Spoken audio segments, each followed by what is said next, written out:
Welcome to HP FanFiction. Support me by subscribing the channel. Also, like and share the video to keep me motivated to make more videos like these. Past timeline, somewhere in year 1260. The tale of the three brothers. There were once three brothers who were traveling along a lonely, winding road at twilight. In time, the brothers reached a river too deep to wade through and too dangerous to swim across. It had been centuries since Sal had last been in Britain, and maybe he wouldn't have returned if he hadn't heard rumors about a new threat to the British wizard kind. Even now, more than 1,000 years after he had been the Prince of Camelot, Sal still felt responsible for the British wizards, who were his subjects by birth, right, or adopted right, if you added the fact that he had not only been Arthur Pendragon's future heir, but also his son by blood, adoption. And so, Sal had returned as soon as he had heard of the killings of wizards in Britain. Of course, there had been killings before. Just in 1066, William the Conqueror had conquered Muggle Britain, and there had been no way for the magical part to not be subjected to the changes as well. But unlike the Muggle part, in the end, everything had stayed mostly the same, because unlike in the Muggle world, the land-bound oaths to the throne of Arthur Pendragon could not be broken, and so there had been no way for another magical king to take over. It was a common practice in the magical world to bind the oaths to a king, not only into the king's bloodline but also into the very foundation of the kingdom, the castle in which the oaths had taken place, and the very land itself. That practice led mostly to a complete disinterest in trying to conquer another country. It was simply no fun if the possible new subjects were by birth sworn to another family, something the Romans found out the hard way when they tried to conquer the British wizard kind in 60 AD. It was hard to rule over subjects that could not be bound to your laws and wishes, and because of that had no restrictions about killing you in your sleep. In the end, the Romans had tried to destroy the natural druidic magic the British druids were practicing. It had helped them for a while, but the moment the first of their own kind was born in Britain, they found out that the oaths suddenly bound those children as well. The magic might have changed thanks to the Romans, but the oaths still hadn't. Not until the very foundation of Camelot would be destroyed, and the very last person of Pendragon blood had died. And that was more than unlikely to happen. Still, Sal might not have bothered to return if there just had been a few killings. But whatever was happening in Great Britain was different. Whatever it was, there was a strange kind of summon in Sal's blood that urged him to return and check on the people that he should have ruled by right and magic. The road to Britain had been long and dangerous, and Sal was quite tired when he finally arrived at the shore of the Isles. Nevertheless, he continued on to Londinium as fast as possible. He was still a few days' marches from Londinium, and twilight was descending upon him when he saw not far ahead on the road 3 people. They had set up camp for the night near the riverbed of River Thames. A fire was merrily burning in their midst, and even from far Sal could smell the slowly cooking meat in their pot. Normally, Sal wouldn't stop for the night in the midst of nowhere, and if he did, he would leave the road and find a secure place somewhere. But he was weary after his last weeks of travel, and the strangers' camp ahead on the road seemed like as good a place to stay for the night as any. Of course, meeting strangers was always dangerous. Nevertheless, Sal had learned over the years that most people were friendly, and it was always safer to share a camp for the night than to camp alone. There were worse things than strangers in the world, and feral creatures were more likely to attack a lone traveler than a camp with more people. So when he nearly reached the group of 3, instead of continuing on, he stopped. It was then that he felt some kind of magical shield surrounding them. Wizards. They were wizards. All the better for him, Sal decided. "Hail, dear fellows," he greeted them, his hands open and non-threatening. "What a lovely night, tonight." The 3 men turned and sprung to their feet instantly. Sal could see 2 of them reaching for some weapons, which were hidden in their clothes. Weapons, or maybe their wands. Sal couldn't tell, and they stopped before they could draw whatever they had been reaching for. Sal made some further steps towards them. "Stop, stranger," one of them called out to him, before Salazar could even reach the light of the fire.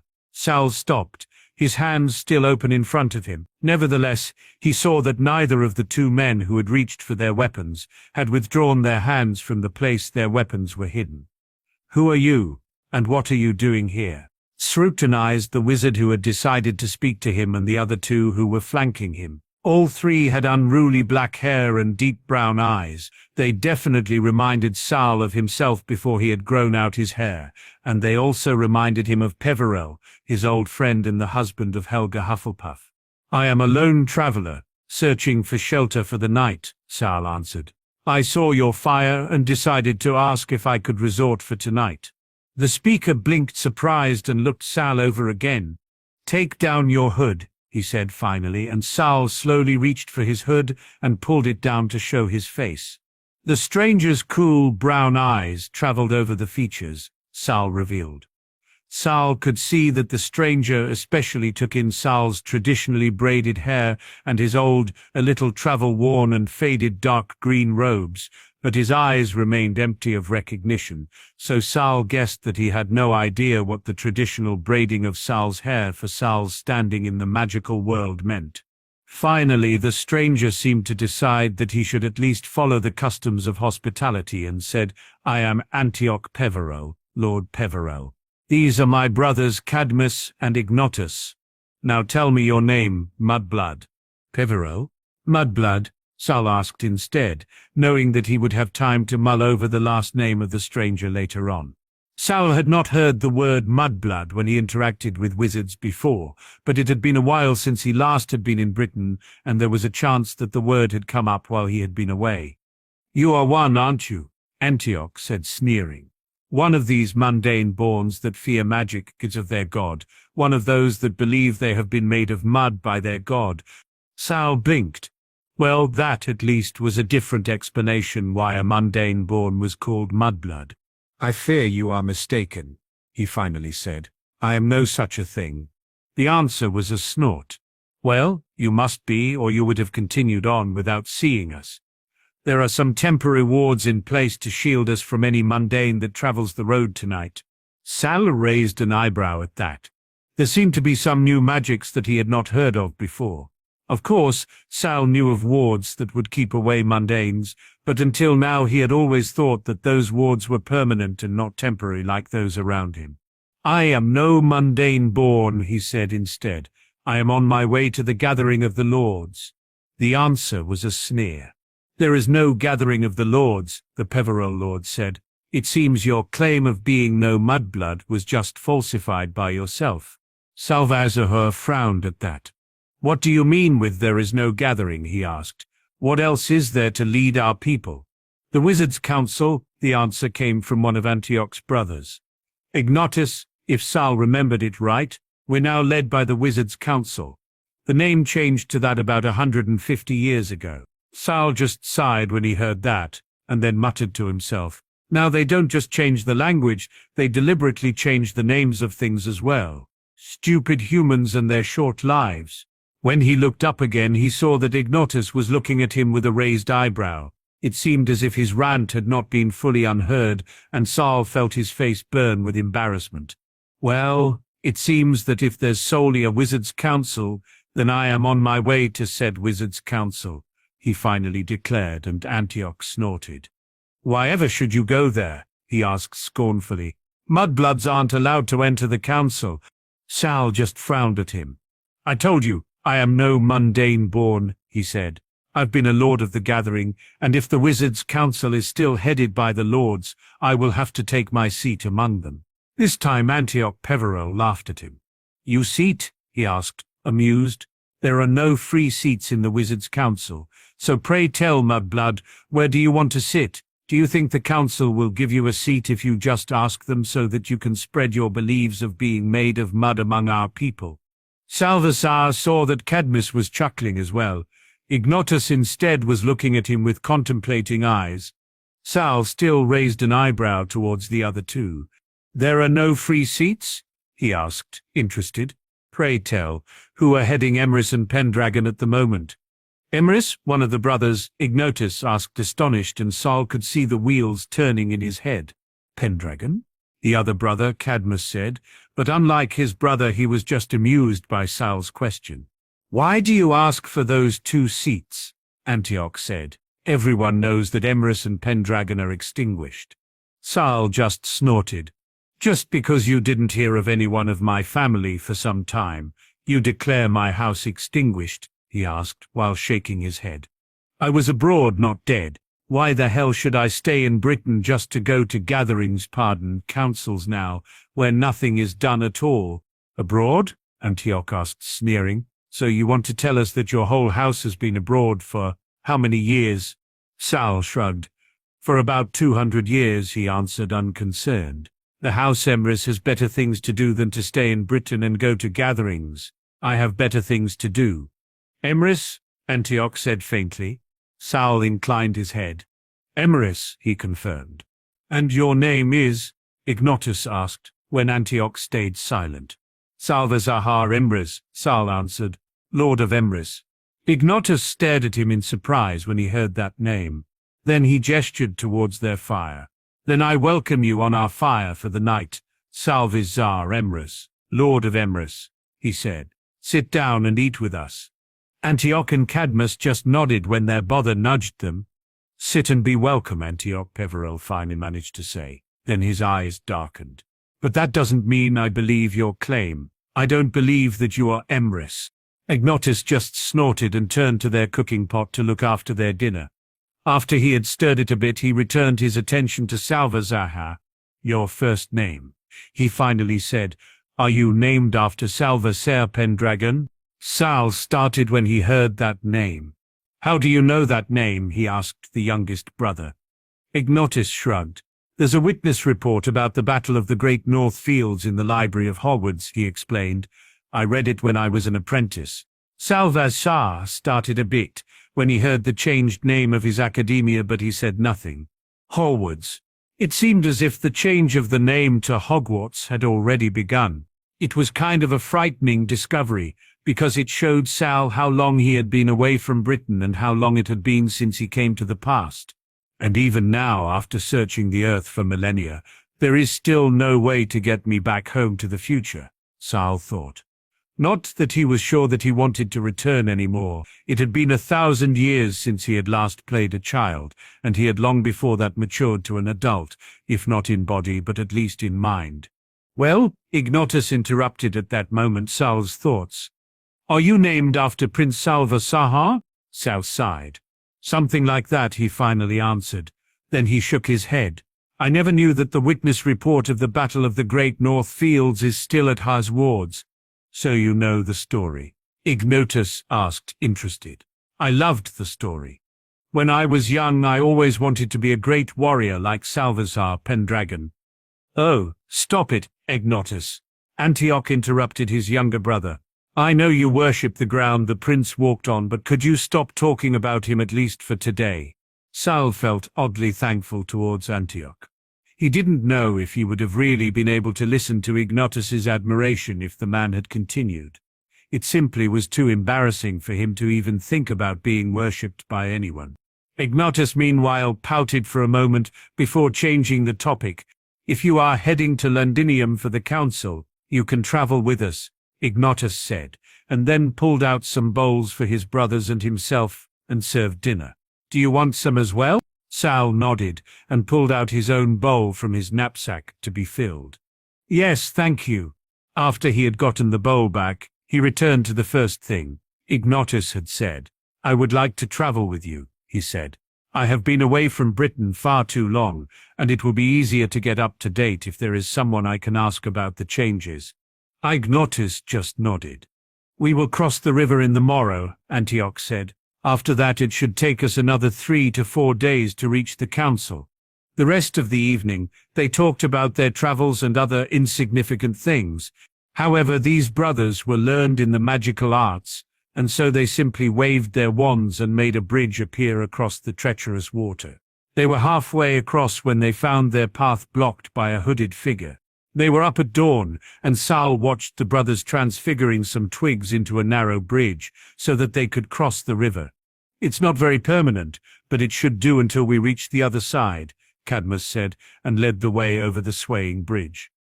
Sal was the last to cross, and like Cadmus predicted, the transfiguration ended just after Sal had set foot on the other side.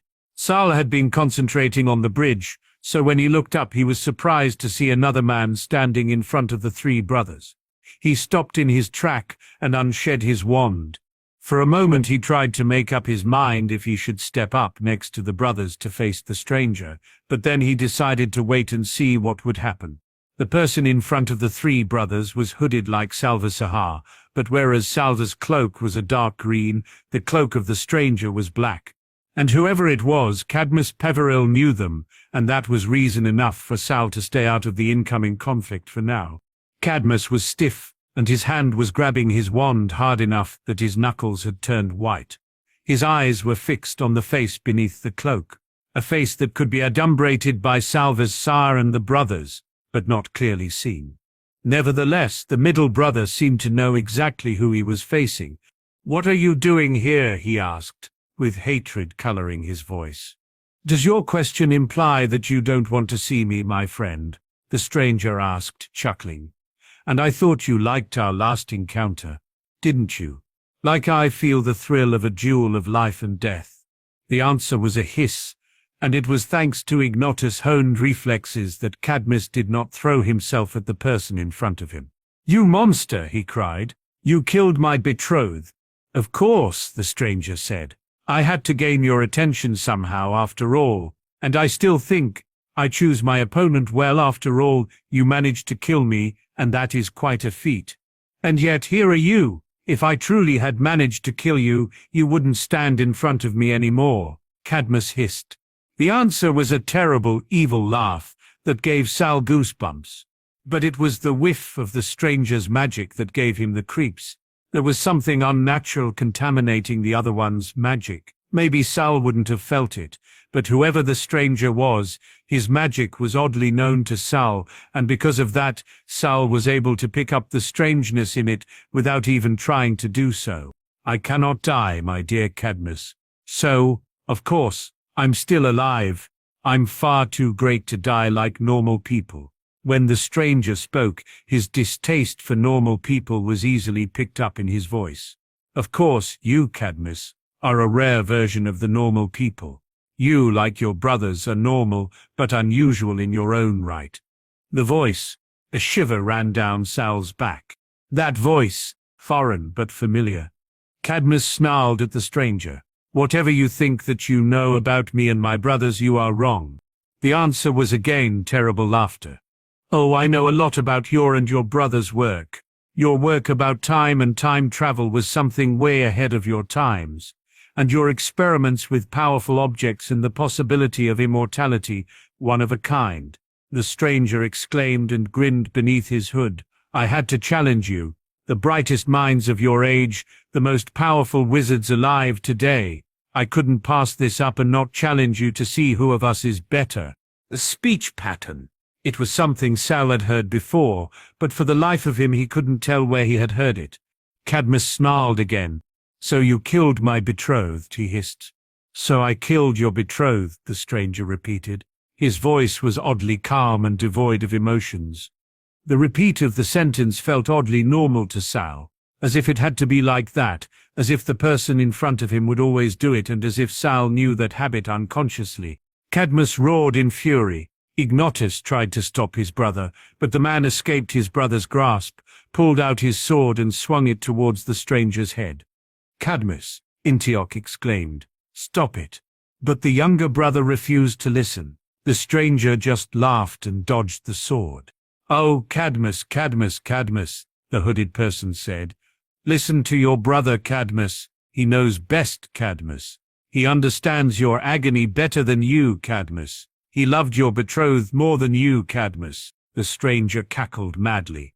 "Do as your brother says, Cadmus. He knows best, Cadmus. He's more intelligent than you, Cadmus. He's more powerful than you, Cadmus. Have you been naughty, little big brother?" Cadmus just swung his sword at the other time after time, but the stranger was fast and dodging Cadmus seemed to be just a play for him. "Cadmus, stop," Antioch repeated, and when Cadmus started, Ignotus took the advantage and got again a hold of Cadmus. The stranger cackled. "Don't stop him, Antioch. He has done nothing wrong, Antioch. You're a bad brother, Antioch. You refused to give your brother revenge, Antioch. Did Mommy punish you, little big brother?" "Shut up!" Antioch roared and drew his wand. "Shut up!" The answer was another evil laughter, and the first sparks of magic escaped Antioch's wand when the fury also took a hold of him. "Stop it, Antioch. He wants to goad you into fighting him," Ignotus hissed while he still held his other brother back. The answer was manic laughter. "Do you hear it, Antioch? Your brother is ordering you, Antioch. He's taking away your authority, Antioch. You should admonish him, Antioch," the stranger said in a high, childish voice. "Did you have to stand in the corner like an unruly child, little big brother?" "Shut up!" Antioch roared. "Shut up!"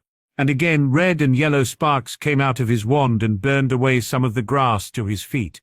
Then Antioch raised his wand, clearly intending to curse the stranger. The stranger cackled again. "Come at me, Antioch. Maybe you'll get me to be silent, Antioch. Maybe you win against me, Antioch, and maybe you will get revenge for your brother's beloved, Antioch," the stranger said in his childlike voice.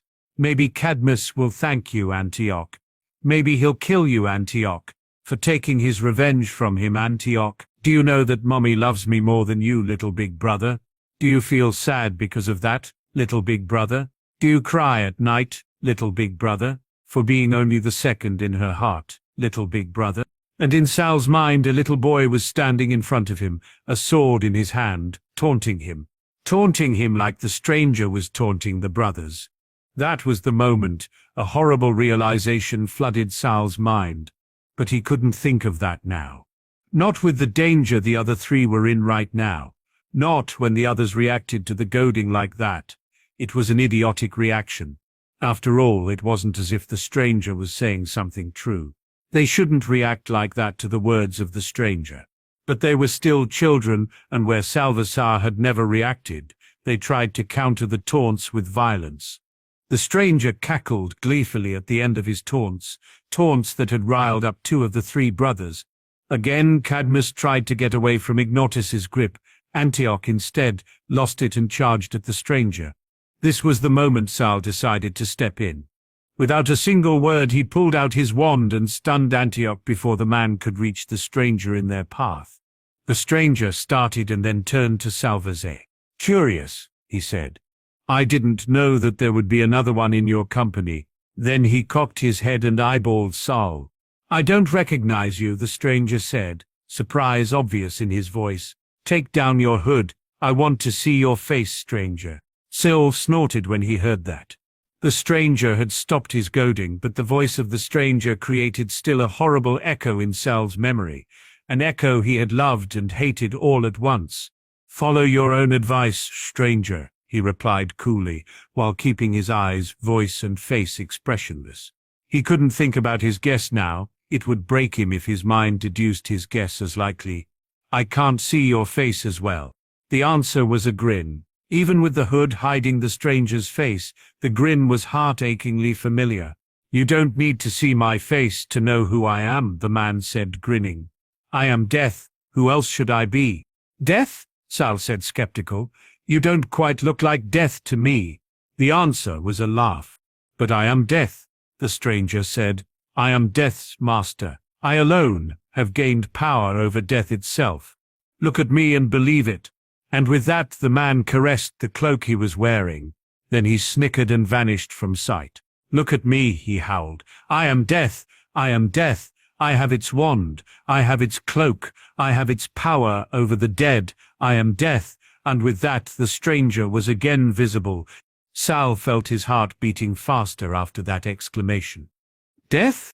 It couldn't be, but at the same time, the only other explanation would hurt even more if it was true. "I don't think that being able to get invisible is an evidence that you are truly Death," he finally said, and even if his heart was beating a mile a minute, his voice sounded calm and emotionless.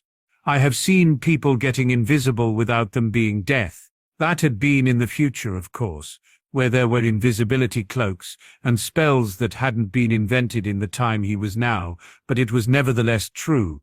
"But I am," the stranger replied.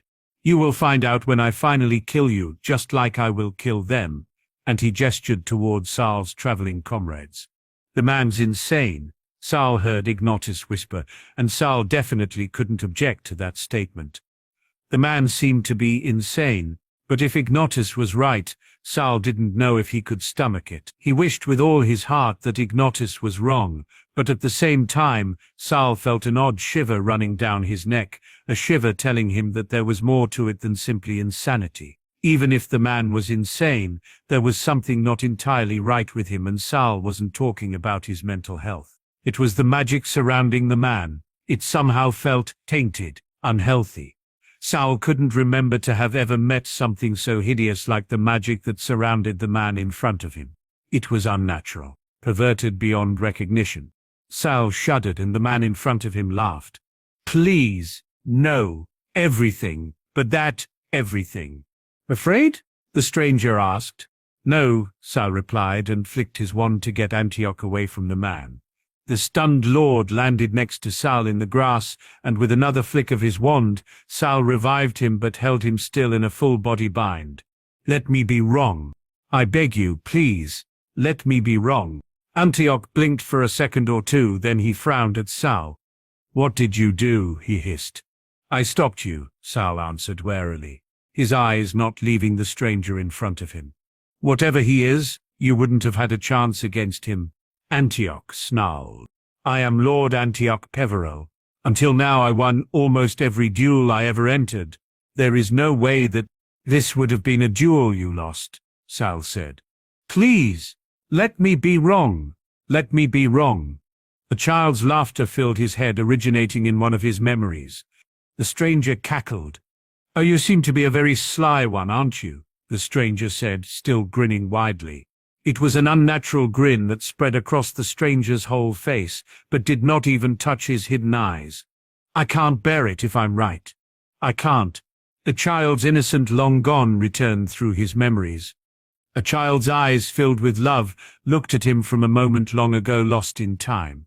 "I think you will make a great addition to my growing soul collection," the stranger said, his grin spreading impossible wide. For a moment the stranger played with a ring on one of his fingers. The ring was made of gold and adorned with a black stone.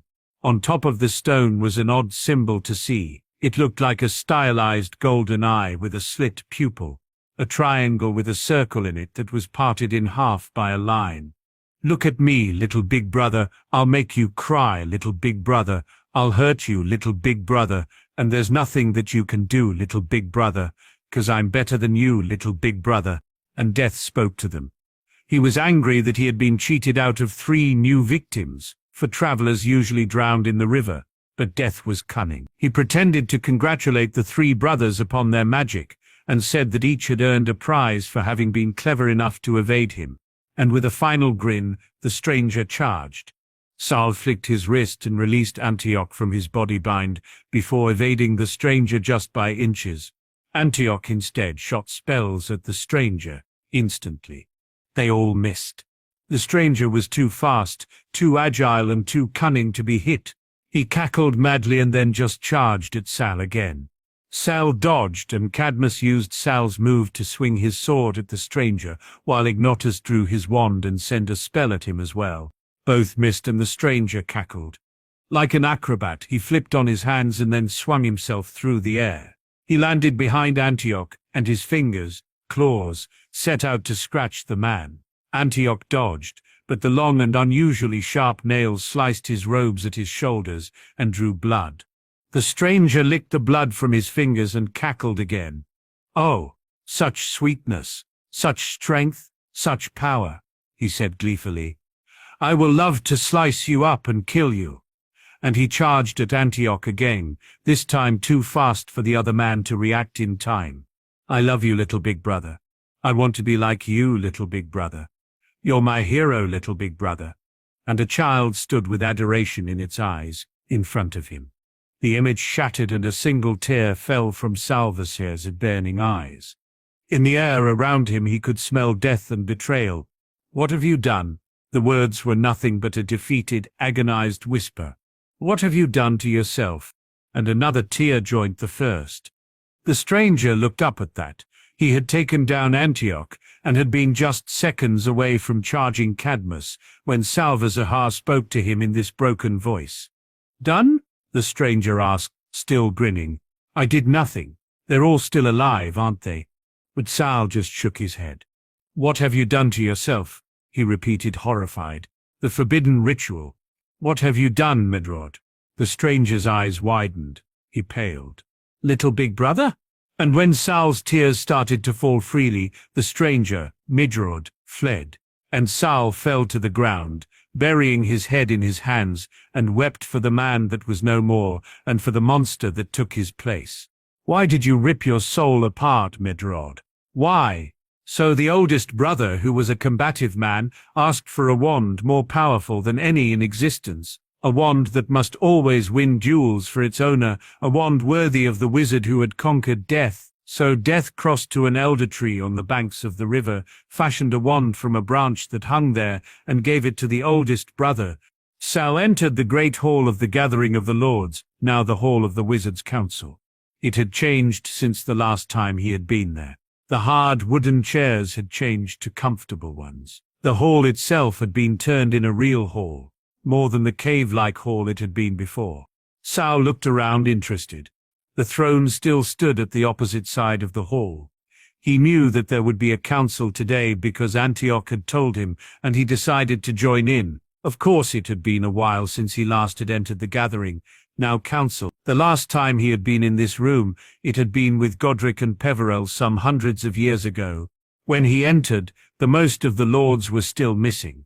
The council would start at midday. It still would take some time until the council would gather. Still, Saul had decided to be early as he was a new face of the Wizards' Council. So he entered the room and headed for one of the chairs, his chair. It was the same he had occupied the last time he had been at the gathering. We still have to settle if you truly belong here, Antioch said in that moment, stopping Saul before he could reach his chair. Saul sighed. It sounds as if you don't believe me, he said.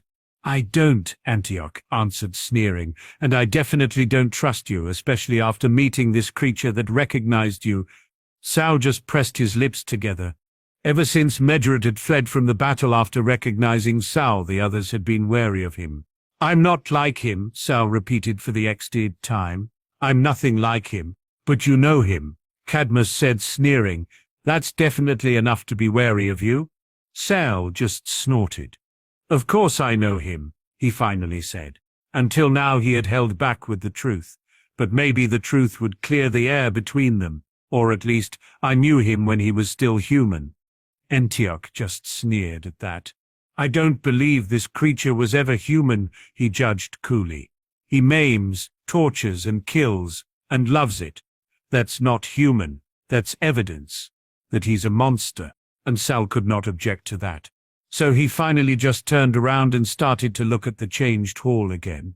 I know that he's not human anymore, he told the three brothers, but that doesn't change that he was once a boy like every other boy I met.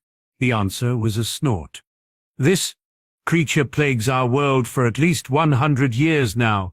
You can't tell me you're old enough to remember the childhood of this monster, Antioch said harshly. Antioch, admonished Ignotus softly, when he saw Sal stiffen. Let it go. It hurts him enough as it is. Sal just smiled at the third brother. It's all right, he whispered. I'm coming to terms with the truth. You're coming to terms with what truth? Cadmus asked coolly in return, and Sal shrugged helplessly. I'm coming to terms with Medrod, with my baby brother being a monster, Sal answered bitterly. This shut the other two brothers up, while Ignotus sucked in a harsh breath. Your baby brother? Antioch finally repeated. How? You barely look old enough to be in your 20s. I am much older than 20, Sal said. You're lying, Antioch growled. There's no way you could be older than 20. I know how long wizards live, and if you aren't one of the few exceptions, then... I told you I am Salvazar Emrys, Sal said, sighing. Don't you think that my last name alone should tell you that I could be nothing else but an exception? Well, that might be true if you truly are an Emrys. But like I said before, I don't believe you. Antioch returned coolly. Sal sighed tiredly but then went to the stone that invited the new lords to the chamber. There he bowed down and touched it. I am Salvazar Emrys. I am lord to my line. I call forth the lordship I carry. I am Lord Emrys, as I was born to my father, who was the last lord of Emrys. So be it, so mote it be, he declared. Salah could see the three brothers stare at him when a soft golden light surrounded him and gave him the right to enter the Wizards' Council as one of its lords. What, how? Cadmus and Antioch exclaimed astonished. I told you I am Salvazar Emrys, and I told you I am a lord, Sal said, shrugging. But how? I mean, if that's true, how does nobody know that the line of Emrys is still alive? I mean, shouldn't have your father come here to gain his lordship and your grandfather and— Cadmus stuttered. Sal just sighed. Like I told you before, I am old, he said. The creature we met was once my little brother. I helped to raise him, I trained him, and now you tell me that he has wreaked havoc on the British wizard kind for at least 100 years. And Sal guessed bitterly that it had been way longer. He remembered the rumors about an immortal Firbolg at the time he still taught at Hogwarts after all. And if Medrod had done what Sal thought he did, and he had done it, even if Sal wished he could deny it, then there was only Medrod who could be the source of those rumors. But you should be dead if you're as old as you claim, or at least you should be a very old man, Antioch said, surprised. Sal inclined his head. And I would be if I was human, he answered sincerely. But I am not. My father was a Firbolg-born, a pure blood, or whatever you call creature-borns now. He was killed when he was something around 760 years old. If he had lived, there would have been a good chance that he would have met the founders of Hogwarts. And he died about 700 years before their time. I still have some time to live.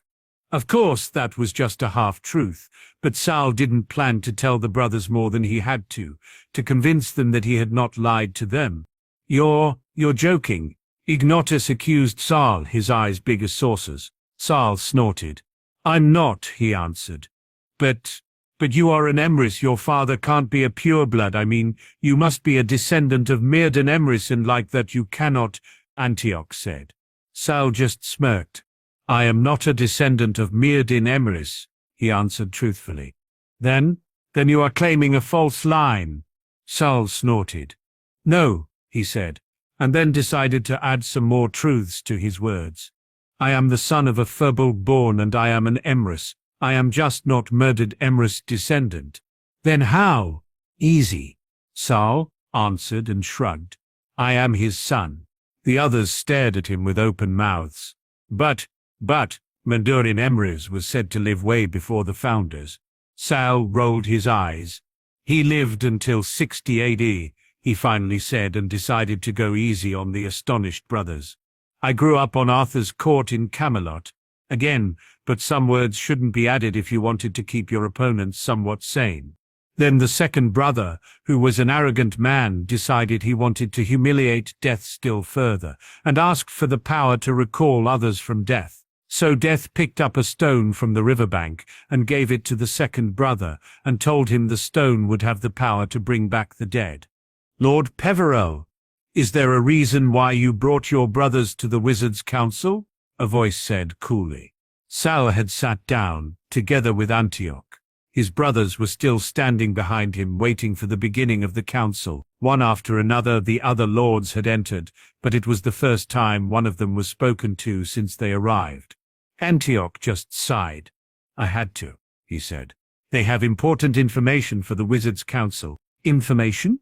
Maybe they should speak for themselves, another lord, who arrived way before the first speaker, suggested.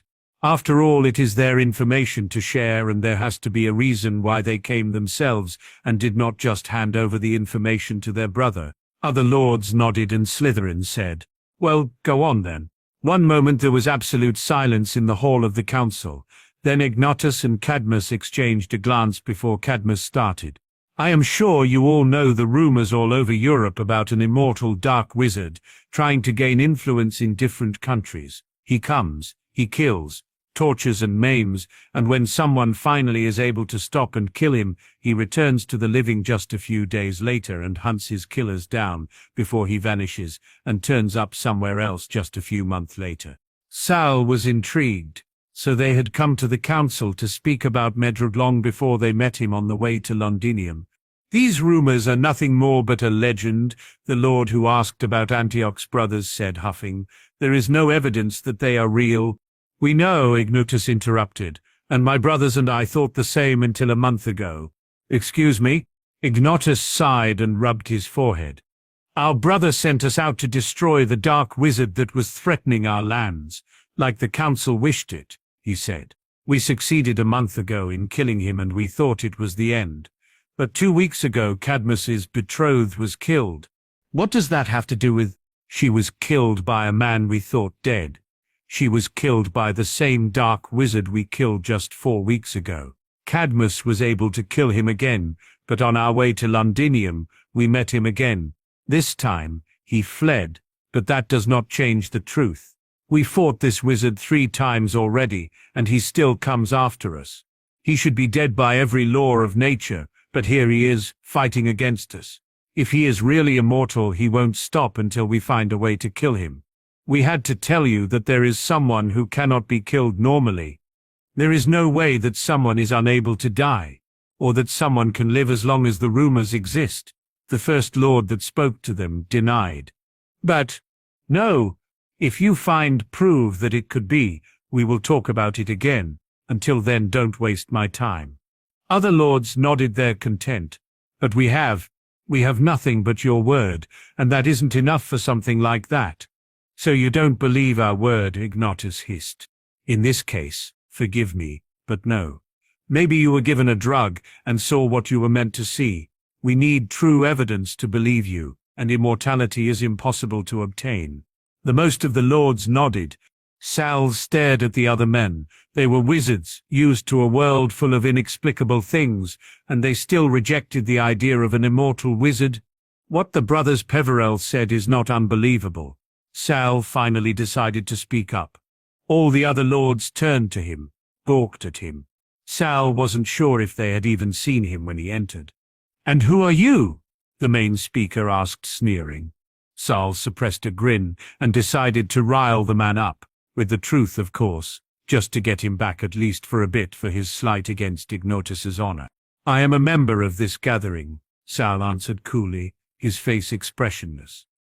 "And I see no reason to introduce myself to someone that dares to ask for a name without telling his name first." Sal knew the customs of the gathering, and he was quite sure that the Wizards' Council had not changed the rules. He had learned them a long time ago, and he would not forgo them for some stranger that dared to act like he was an intruder. The other sneered.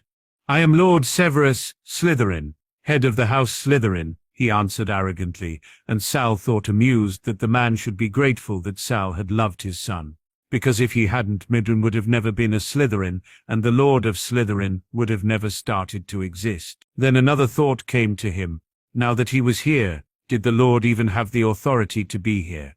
After all, Salvasar had been the first Lord Slytherin, and he had never officially given up his title to his son. "And now, who are you, the Lord of Slytherin?" interrupted Sal's amused thoughts. "Your ancestor," Sal answered, still thinking about Merlin. His words snapped him out of his thoughts. Maybe that was something he shouldn't have said. Lord Slytherin blinked, gawking. Then he sneered. "I am quite sure that my ancestor is dead," he said, coolly. Sal just smiled, not correcting the man. He had said more than he wanted to begin with, after all. "I am Salvazar Hebris," he told them instead. "I am the Lord of Embris." The answers were whispers and distrustful looks in his direction. You, Lord Slytherin turned red with fury. "How dare you to—" He spoke the ritual words and was accepted. Antioch Peverell interrupted quietly. "Just ask the obelisk which lords are at the council today." Slytherin was still red with fury, but he turned to the obelisk and, touching it, asked for the lords who had entered the Wizards' Council today. One after another, golden fire wrote the names of the lords in the air above the obelisk. As soon as one had been written fully, it vanished and made space for the next name. Sal looked at the names with interest. McGonagall. No surprise there, the family had existed when he was last in a gathering. Bones. That was a new name. It seemed another known name from his time had finally started to exist. Ollivander. Again a name he had expected. Ollivander's name was at least as old as Emrys after all. Slytherin. This one was written in blue fire to indicate a proxy. So Sal was still the head of house, even if the ruling powers were in the hands of another now. There were others Sal knew and others he didn't. Some of the new names he had heard in the future, some not. And then a name Sal knew all too well emerged, the obelisk in glowing golden letters. Grim Peveril's last name. Grim? Slytherin asked, looking a little bit lost. To Sal's amusement, Antioch turned red with embarrassment. That's mine, he said with red cheeks. We just don't call ourselves Grim anymore. Not our fault, it was just that we were known for a long time as Peveril's sons. Until no one but the family knew our real last name anymore. At that time we finally started to go by the last name of Peveril. We had to just to be recognized. So you are Peveril Grimm's descendants, Sal concluded, smiling. No wonder they had reminded him of Peveril. I guess, Antioch Peveril said. Also, even if we are, I do not know anything about this man. Before Sal could answer, the next name emerged from the obelisk, Emrys. Slytherin hissed and then turned with huge eyes to Sal. The others also stared at him. I told you I am Salvasar Emrys, Sal said, and turned away from the last few fading letters of some names that emerged after his own. Now, back to what we were talking about before you questioned my lineage.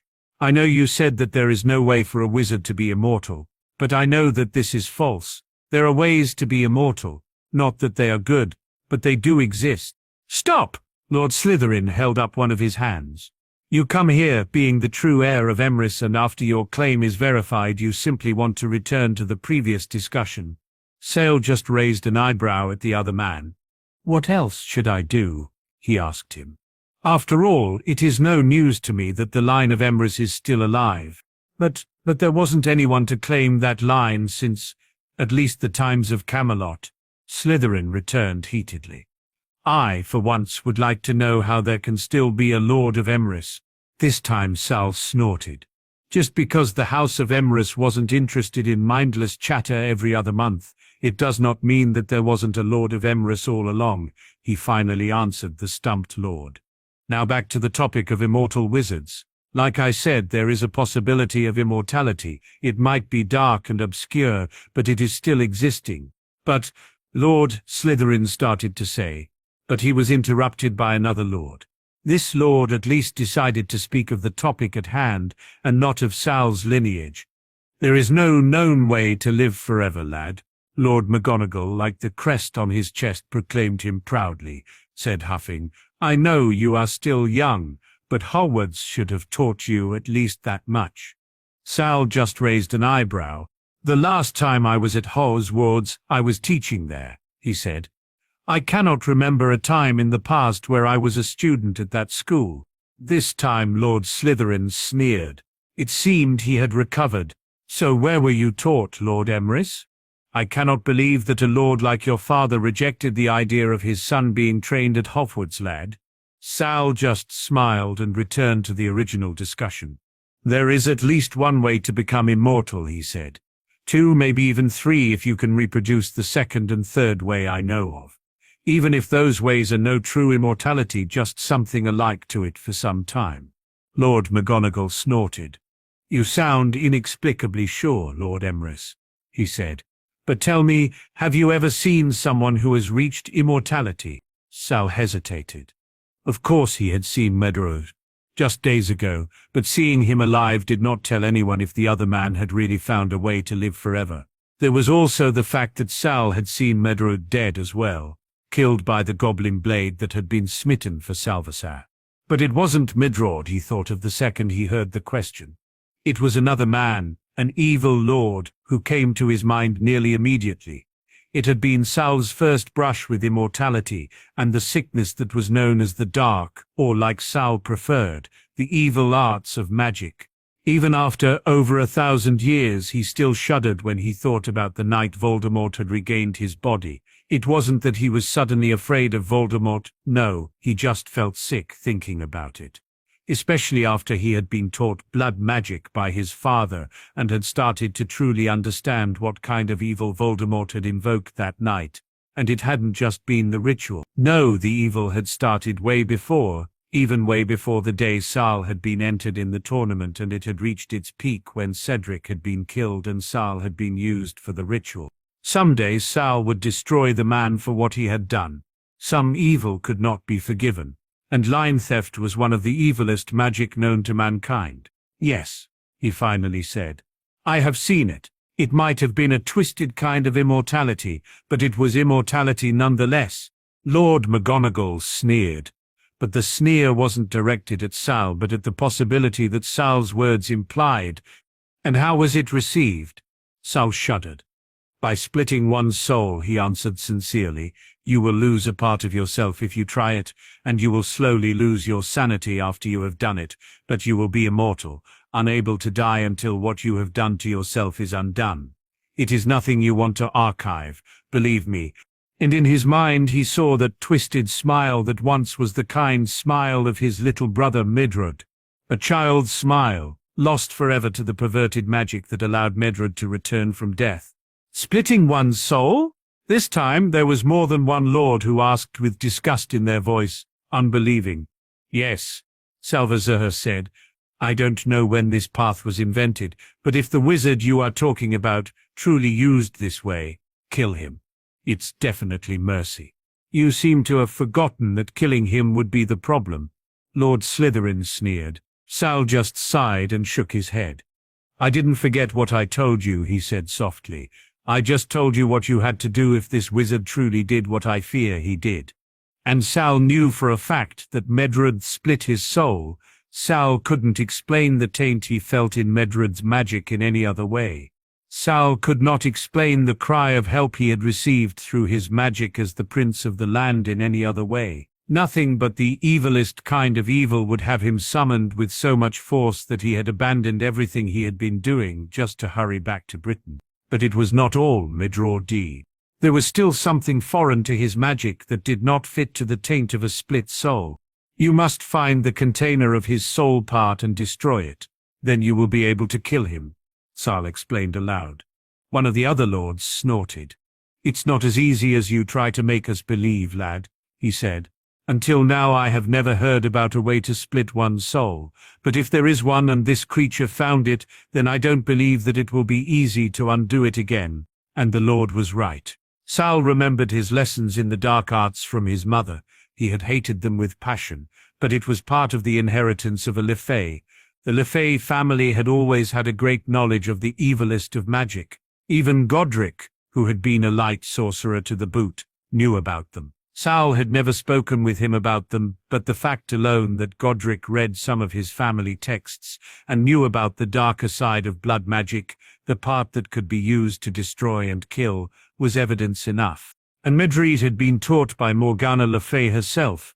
As much as Sal had loved the woman and her ability to heal, he had never been blind enough to the fact that his mother had known the darkest magics and had taught them to her offsprings. Still, the difference between her and Medrod was nevertheless mind-blowing. While Medrod obviously had done away with his mother's warning and had started to use those magics instead of working against them, Morgana had used her knowledge to gain a deeper understanding of the nature of magic and had mostly counteracted the evil arts. Sal had chosen the same way, and even now, days later, he could not believe that Medrod had turned to the darkest of magics at one point of his life. He was still unable to believe that he had lost his brother to the ritual their mother had forbidden them to ever think about using. And Sal still wanted to cry because of the loss of his brother. It won't be easy, Sal answered, the Lord, with a bitter tone of voice. But it's the only way to stop him, and he has to be stopped. He cannot continue with what he is doing at the moment. He will never stop the killings if you refuse to destroy him. You can't reason with him anymore. Whoever he was once, the person he was is long since gone. So you prefer murdering him just to stop him? One of the lords asked coolly. There is no other way, Sal answered, while he refused to even think about the result of his proportion. His little brother would be killed by them, and Sal would not even try to stop them. Salvosar knew that he would create his own nightmares for the next 1,000 years with his decision. He loved his brother, but the ritual Midrod had killed Sal's sibling long ago. The only thing that was still left was a mockery of his loved one, an empty shell, a puppet for the evil in the world. There is no other way, Sal repeated. Even if he would be one of us, even if he would be my own child, I would nevertheless say the same. And yet you're just guessing that the man you met was truly immortal, one of the lords said coolly. He might be guessing the method, Antioch interrupted the lord. But it's nevertheless true that this creature is immortal. And I truly don't care how it archived it, be it by splitting its soul, uniting the legendary death's gifts, or any other method. As long as we decide on how to stop this monster and find a way to do so, I am happy with everything you come up. Sal frowned when he heard that exclamation, and while Lord Slytherin and Antioch started to argue about the possibility of immortality, Sal quietly repeated the foreign phrase that Antioch had used. Death's gifts? He whispered. He had heard stories about the so-called death's gifts. The last time he had heard about them, it had been shortly before he had returned to Britain, where he had met Lancelot was brought to Arthur's court. He had never been interested in rumours like that, and had long since forgotten about them. A fairy tale, Lord McGonagall, who sat next to him, explained. Nothing but rumours about a wand, a cloak and a stone that once belonged to death.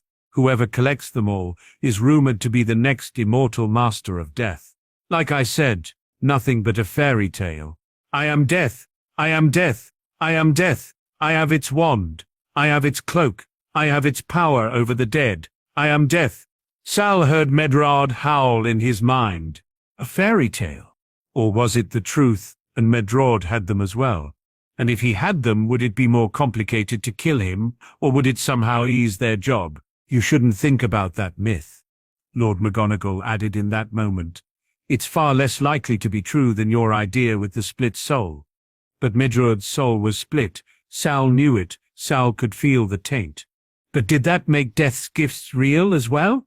Did Medrod's insane chatter make him the master of death? If they were real, how would you destroy a master of death? Sal whispered. Lord McGonagall shrugged carelessly. Take over the gifts, he said. If you have them all, you would be the next master of death, and the old would lose his title. But like I said, it's nothing but an old fairy tale that was brought to us by the Romans. Sal carefully kept his face emotionless. Of course, he said. It was in that moment that the argument between Lord Slytherin and Antioch reached its peak. Both lords were clearly enraged, but Lord Slytherin was the chief of the Wizards' Council, and because of that had the last word in their discussion. Well, Lord Slytherin said, sneering, if you think that you know how to get rid of your immortal wizard, do it.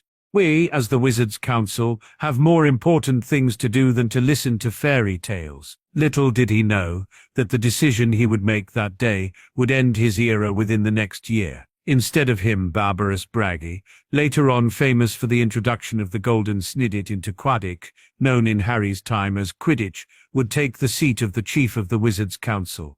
We met him on the way to the council. Cadmus cried furiously. He is real, and we have to stop him, and we need the council to do it. You can't brush us off, simply because you don't want to believe us.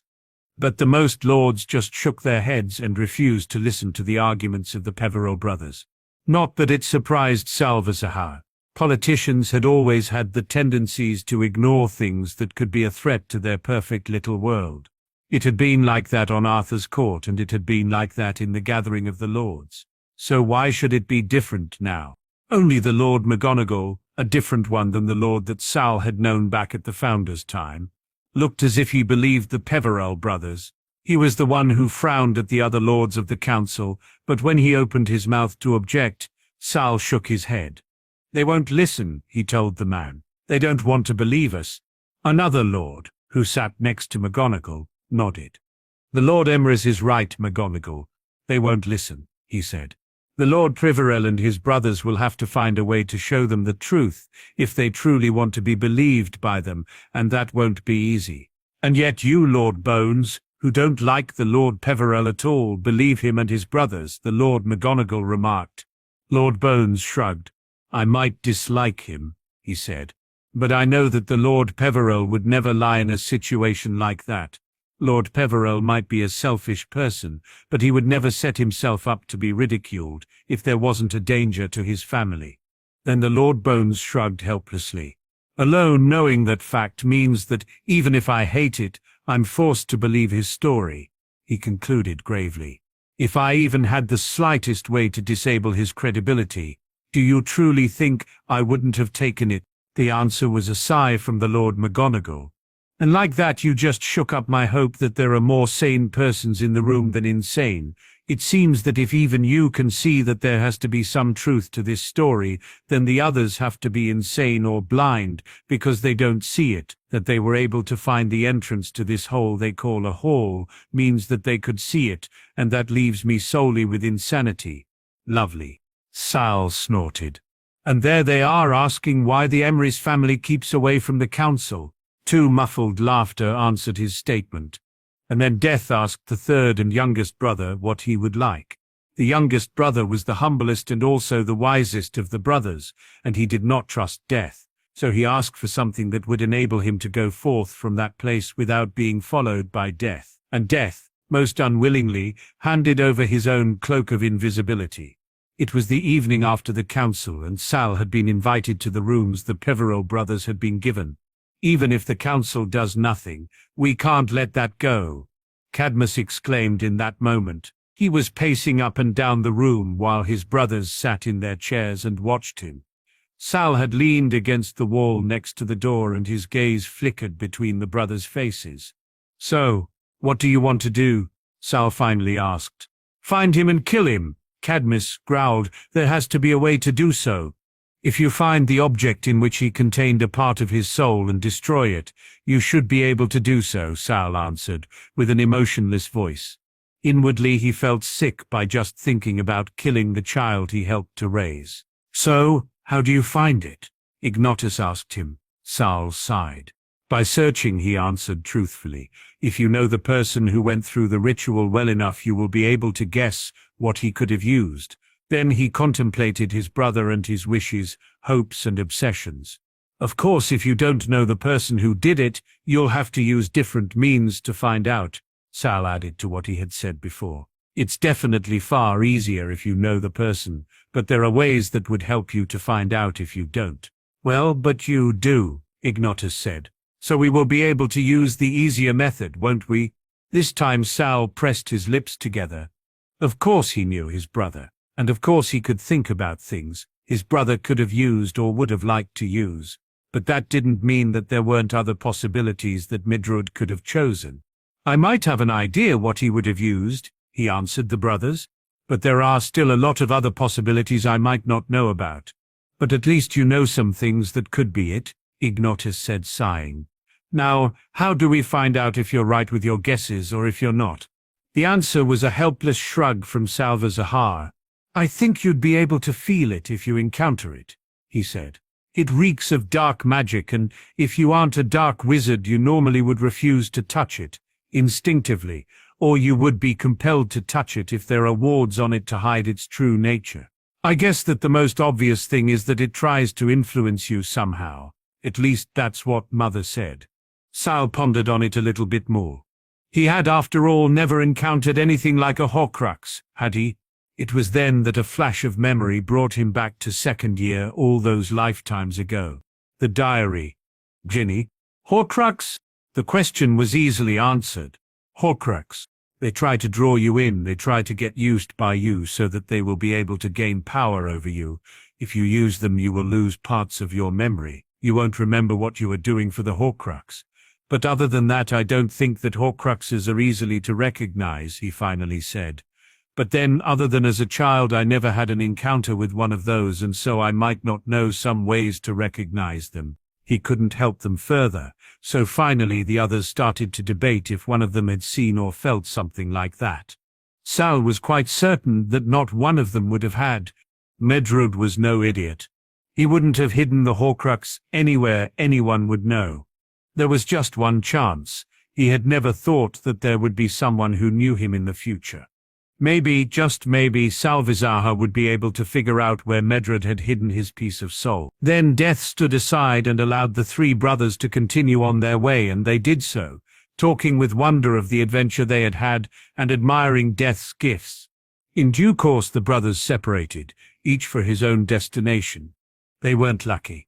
Wherever they looked for the Horcrux, they found nothing. Not at the home Medrod had once grown up in, not at Hogwarts, not anywhere on the Isles. Sal soon started to suspect that Medrod had hidden the Horcrux away somewhere on the country, somewhere Sal had no clue about. "Is there some place else he could have hidden it?" Antioch finally asked. They weren't far away from Hogwarts, the last location they had searched. Sal sighed and then shrugged helplessly. "I guess that he could have hidden it somewhere on the country," he answered simply.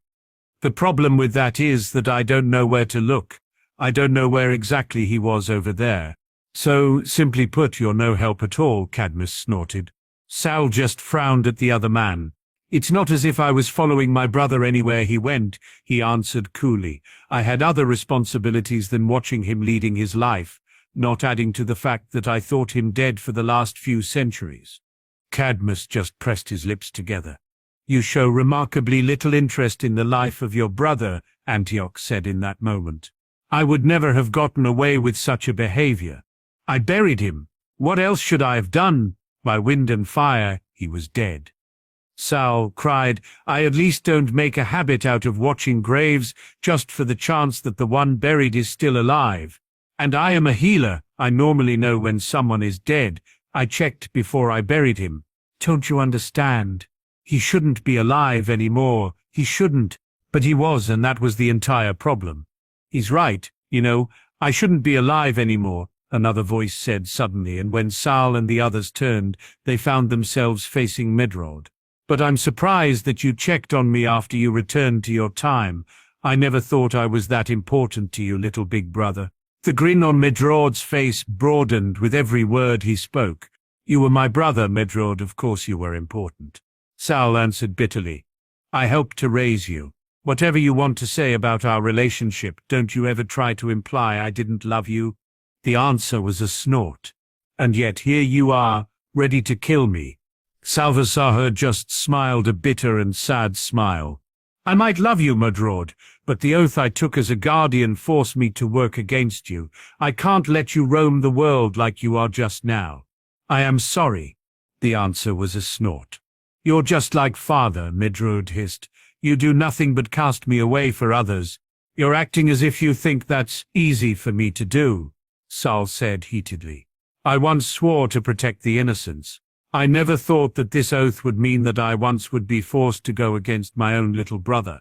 I love you, Medrod. If the circumstances would have been just the slightest bit different, if you just hadn't gone against everything I stand for, I would have chosen you. But as it is, I can't, not with the knowledge of what you have done." "What I have done?" Medrod hissed. "I didn't do anything. It's all father's fault." "You killed Medrod. You decided to use a ritual that uses magic in an absolute perverted way. That wasn't Arthur's doing. That was yours alone." Medrod just scoffed. "As if you ever understood me, little big brother," he said, then he grinned. "But well, at least this time I will finally be allowed to kill you. And don't worry, I will kill you. I won't let some goody two-shoes like you stay alive, not with your determination to kill people for your own greater good." Another smile spread over Medrod's face. "Let's see who's truly the better of us two.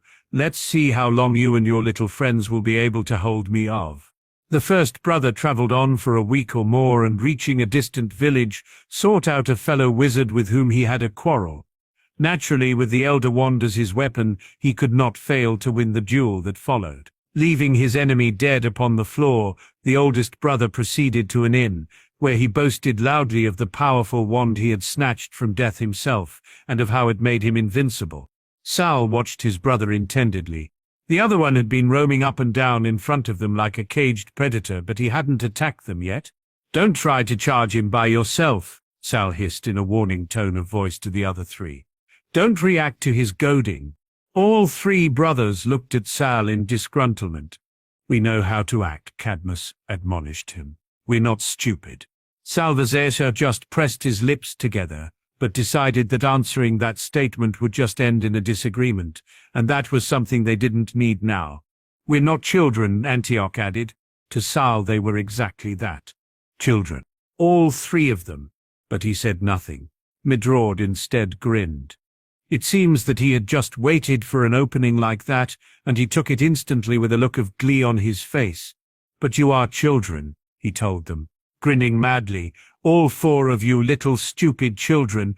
Antioch was grinding his teeth when he heard that. "We're not children, monster," he hissed.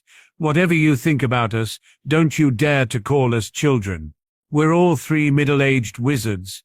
"Antioch," Sal hissed, trying to get Antioch Peveril's attention. Midrod's chin just broadened. "Of course you are children," he countered. "Look at you, barely out of your nappies. And you need Salvazar to tell you what to do, like a mommy tells her baby what it's allowed to do and what it'll be punished for. Little children, all of you. Come on, babies, cry for your mommy." Antioch snarled at him. "We're not babies." "But that's what you are. Stupid little babies who are still listening to every word your mummy says." Midrod replied, "Just look at the way you're listening to Sally." "Don't listen to him?" Sal hissed. The answer was a frown from Cadmus. "He's right. You're not our mother, Salvazar. We don't need you to tell us what to do," he returned heatedly. "Like I said before, we know how to act," Antioch added, also frowning at Salvazar. Ignotus just shook his head. "Don't you see that you are doing exactly what this monster wants you to do by talking back to Salvazar?" he asked his brothers. Those two just scoffed. "Shut up, Ignotus," Antioch said. "I know exactly what I am doing." "Are you?" Midrod asked, grinning. "Don't you want to confirm your strategy with Mummy Sally first? I meant you couldn't beat me the last time without him either." Antioch. "No," Ignotus cried, but he was too late. His brother had long since charged the monster known as Mudrod in front of them. That very night, another wizard crept upon the oldest brother as he lay wine-sodden upon his bed. The thief took the wand, and for good measure slit the oldest brother's throat. Midrod did not even give Antioch a chance to get out his first curse. He simply waved his wand, and Antioch sailed through the air and landed on the ground a little bit away with a sickening thunk. Then, for good measure, Midrod spoke another curse, and Antioch started to scream with agony. That was the moment Cadmus entered the battle and fired his curses at Midrod, Ignotus following after him immediately, and it was just for Sal's own reflexes and his knowledge with rune-based shields that rescued both brothers from the deadly curses that Midrod shot at them. It seems my little big brother doesn't like to watch," Midrod grinned. "But you're still standing so far away, little big brother. Don't you want to join us in the heat of this battle?" And with that he pulled out a sword and switched his wand to his offhand. "Let's see how good you are against me," he grinned. The following minutes were a massacre. Sal had not even tried to watch the whole scenes from the sidelines. He knew of Midrod's abilities with a sword and knew that neither Ignotus nor Cadmus would be able to deal with him, not that Sal himself was up to it. As good as he was, Midrod had always been better. In the end, Ignotus had lost a finger and was lying next to Cadmus, both of them unconsciousness, and Sal would have joined them there if he hadn't had a lot of practice fighting Midrod. Even with centuries between their last fight and now, Sal could still predict a lot of Midrod's moves. That didn't mean he was unharmed. He had lost his knives and was bleeding out of several wounds. It just meant that he was still standing. Not that he would be standing for a lot longer. Sal had always been a good knife fighter, but his brother was a natural and had bested him ever since his brother had been 11 winters old. So Sal wasn't surprised to see that his brother's long knife was just inches from his chest. "One move, Salvazar, and I will kill you," Midrod said, grinning evilly, "and believe me, I will do it. I won't mind your death at all." And so death took the first brother for his own. Meanwhile, the second brother journeyed to his own home, where he lived alone. Here he took out the stone that had the power to recall the dead, and turned it thrice in his hand. To his amazement and his delight, the figure of the girl he had once hoped to marry, before her untimely death, appeared at once before him. Sal did not react to his brother's threat. He had known since the first time he had met Medrawd again that the boy from the past was long since dead, and that the monster who took his place would have no qualm to kill his own family. So there was just one thing he could do now: ask the question he had wanted to ask since he found out what his brother had done. His brother would answer. He liked to boast even now. "Why?" Sal asked his brother, bitterness evident in his voice. "Why did you do it? You already were the master of death. Why did you have to use the forbidden ritual as well?" "Because I wasn't sure if being Death's master was enough," Medrawd answered, grinning. "And I had to survive. I am the king, after all. I just need Camelot, and the lands that should have been mine by birth will finally truly belong to me." "Yours, yours," Sal repeated disbelievingly. "Is that what you think? That it will be yours if you're just able to enter Camelot again?" "Of course." "No, Medrawd, no," Sal interrupted him heatedly, not caring that the knife sliced his tunic slightly when he interjected his brother. "Camelot was never yours. You weren't born Arthur's heir. You simply weren't. The land is bound to him and his bloodline, but you need to have his magic to make a claim, and while you were lucky enough to at least have magic, you weren't born his heir. You were born of his blood, but blood isn't enough to make a claim on Camelot. I was his only child. I had every right—" "You weren't, Medrawd," Sal interrupted heatedly. "You weren't. Don't you understand? You have always been the second-born to Arthur." Medrawd just scoffed. "That's what you say, but you didn't live it, so you have no idea, little big brother," he said coolly, "like you have no idea what I have gone through in the last centuries." "But that's where you're wrong," Sal said bitterly while sparing a glance at the still unconscious brothers.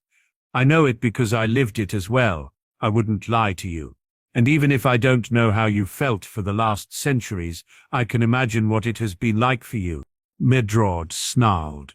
"You have absolutely no idea," he cried furiously. "You have no idea how it was, Salvazar, waking up in a foreign world with rules you cannot even think about being able to follow.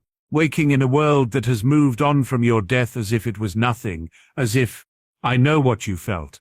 I understand you, but that does not explain away your deeds, little brother." Sal interrupted Medrawd with hard eyes. "You aren't the first one to wake up in a world you do not know the rules of. I too woke in a world a lot different from the time I knew." "That does not count," Medrawd said, shrugging. "You planned to go to Mother to be trained. You planned your trip. That's completely—" "I definitely did not plan my trip, Medrawd. Don't even think about deluding yourself about that. The truth is I was gripped and ripped away from my time without even being told a reason. I had no more preparation than you did." Medrawd snorted. "You little big brother have no idea," he hissed. "I woke up in a world which had forgotten about me.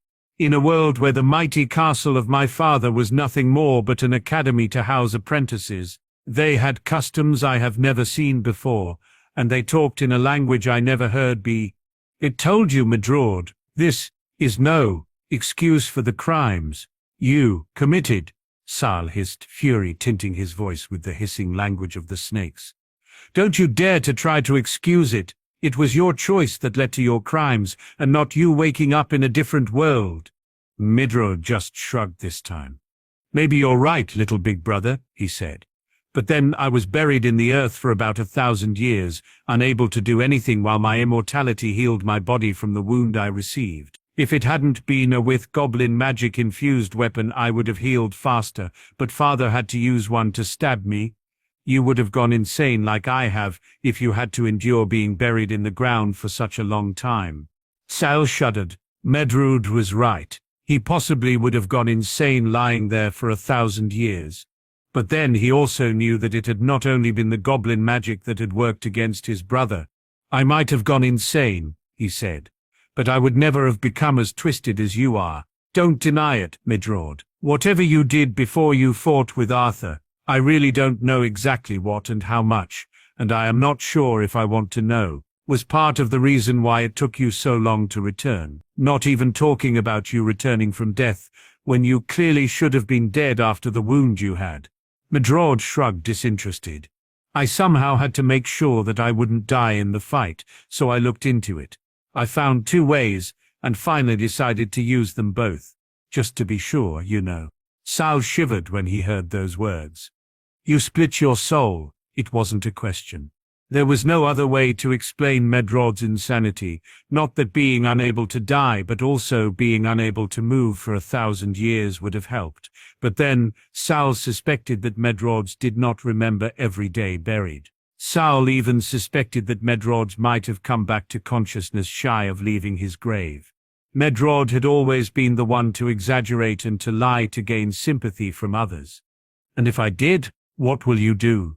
Medrawd said, shrugging uncaringly. Sal shivered again. I still cannot believe you did a ritual Mother warned us about, he said. He didn't know how often he had said this sentence to Medrawd, but he just couldn't believe it even now. Medrawd shrugged again. Mother was weak. She never understood that some things have to be done to come closer to our Firbolg inheritance. This ritual is one of them. After all, our ancestors are immortal, so that just tells us we should be immortal too. Sal stared at his brother, then he sneered. Don't try to reason with me, brother. I am a healer. I would not understand what you are talking about. Medrawd just shrugged. You are always more like Mother, he said. No, you are like my father, too blinded by your need to look out for others to understand an opportunity like that. I think this time I am proud that you think I am like Arthur, Sal sneered. I wouldn't even want to be like you. And that's the reason why I am immortal and you just a little lost boy. Sal's sneer just deepened. Don't you dare to tell me about immortality, he hissed. I was living on this world long before you were born, and I will live long after you finally die. Medrawd just laughed. There is no way that you lived before I was born because we are in your time now and mine is long gone, he said, laughing. And believe me, you won't outlive me. You don't have the meanings. Look. And with that he held out his wand. Sal stared at it. He had seen this wand before, but not in the hands of his brother when they fought the last time. So where? Of course, Sal knew thanks to the legend what wand he was looking at, but that didn't explain the familiarity of the wand itself. Where had he seen it before?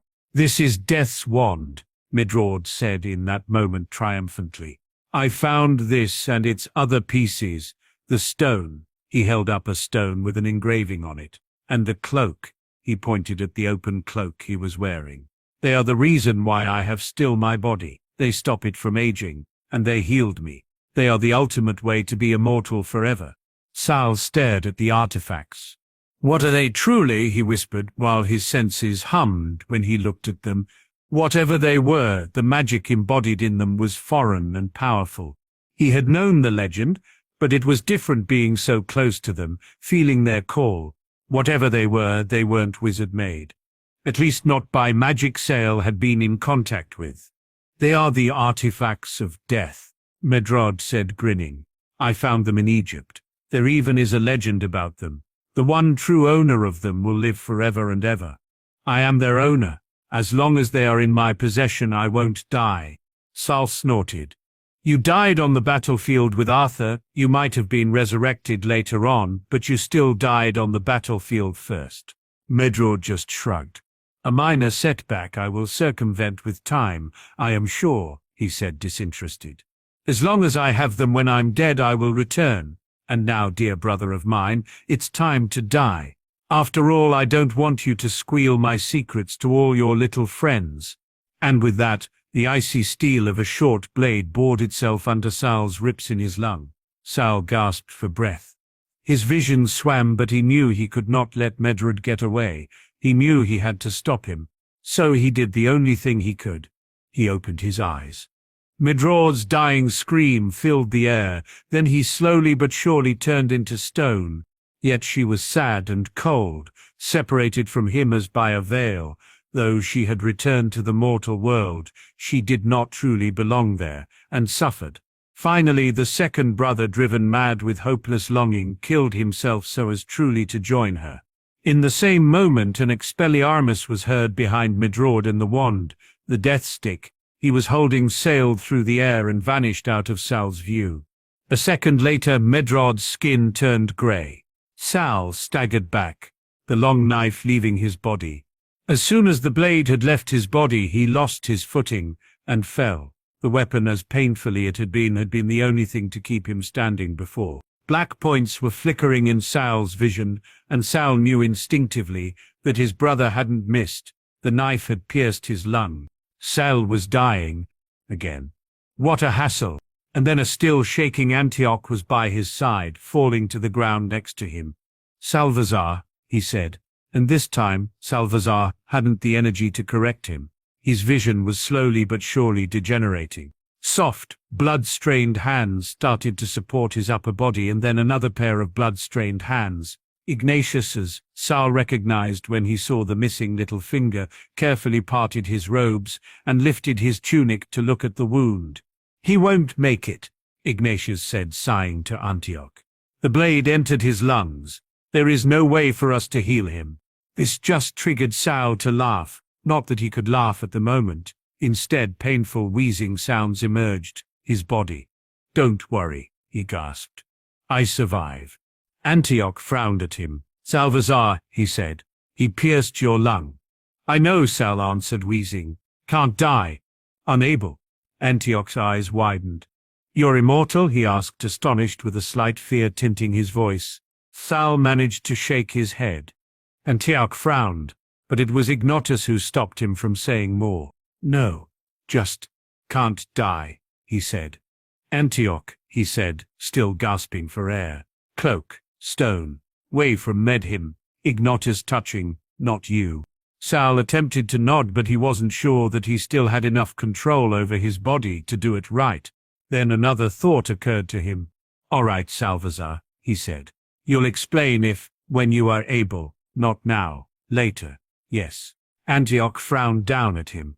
"You want us to take away the cloak and the stone from the statue, but I shouldn't touch them," he clarified. "Mustn't," Sal insisted. "Good." And with that he let slip himself in unconsciousness. So he said just one word as an answer. "All right, I won't touch them. Tell us later, yeah?" Sal could hear in Antioch's voice that he doubted Sal's claim that he wouldn't die. Sal didn't mind the doubt. He would have doubted it too if it was him. And so Death took the second brother for his own. But though Death searched for the third brother for many years, he was never able to find him. It was only when he attained a great age that the youngest brother finally took off the cloak of invisibility and gave it to his son. When he woke up again, he was lying in a bed fully covered with a blanket. He sighed. He sighed again, then he carefully raised his hands and uncovered his face. At least they hadn't buried him yet. His eyes fell on the ceiling. It was a tent ceiling. In that moment, the entrance of the tent opened and Ignotus stepped in. He stopped mid-step when he saw that Sal was looking back at him. His eyes widened. "So you truly are immortal," he said, surprised. Sal sat up. "Something akin to that," he answered bitterly. "Tell me, where are the others?" Ignotus's gaze darkened. Sal frowned. "They left," he answered. "They didn't believe your claim. If it were for them, you would have been buried days ago." "So, what are they doing?" he asked, hesitatingly. "Are they looking for the Horcrux?" Ignotus just shook his head. "And the Horcrux?" "They're studying the artifacts they took from your brother," he answered sincerely. "They've been at it since you died 5 days ago." Ignotus shrugged, but his face told Sale everything he needed to know. "They won't start looking for it again," he hazarded a guess.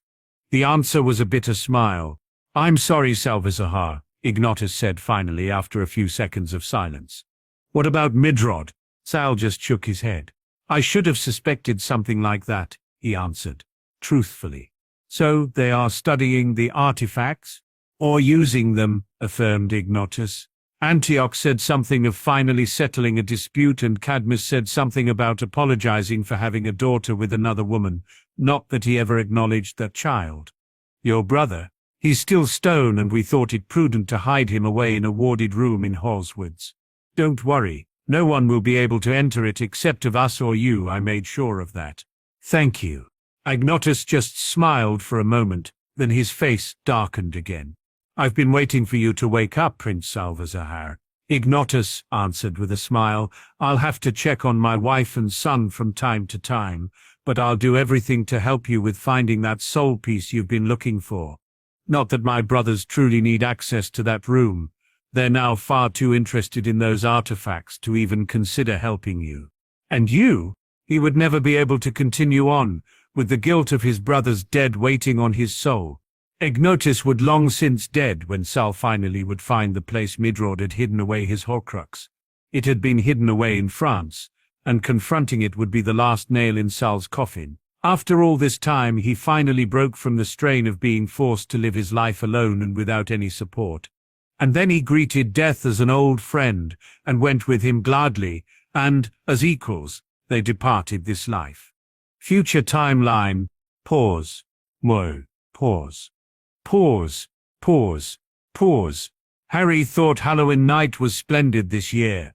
After his occlumency lessons with Snape, where he had allowed himself to break the man, just a little of course, he needed the man sane later on after all.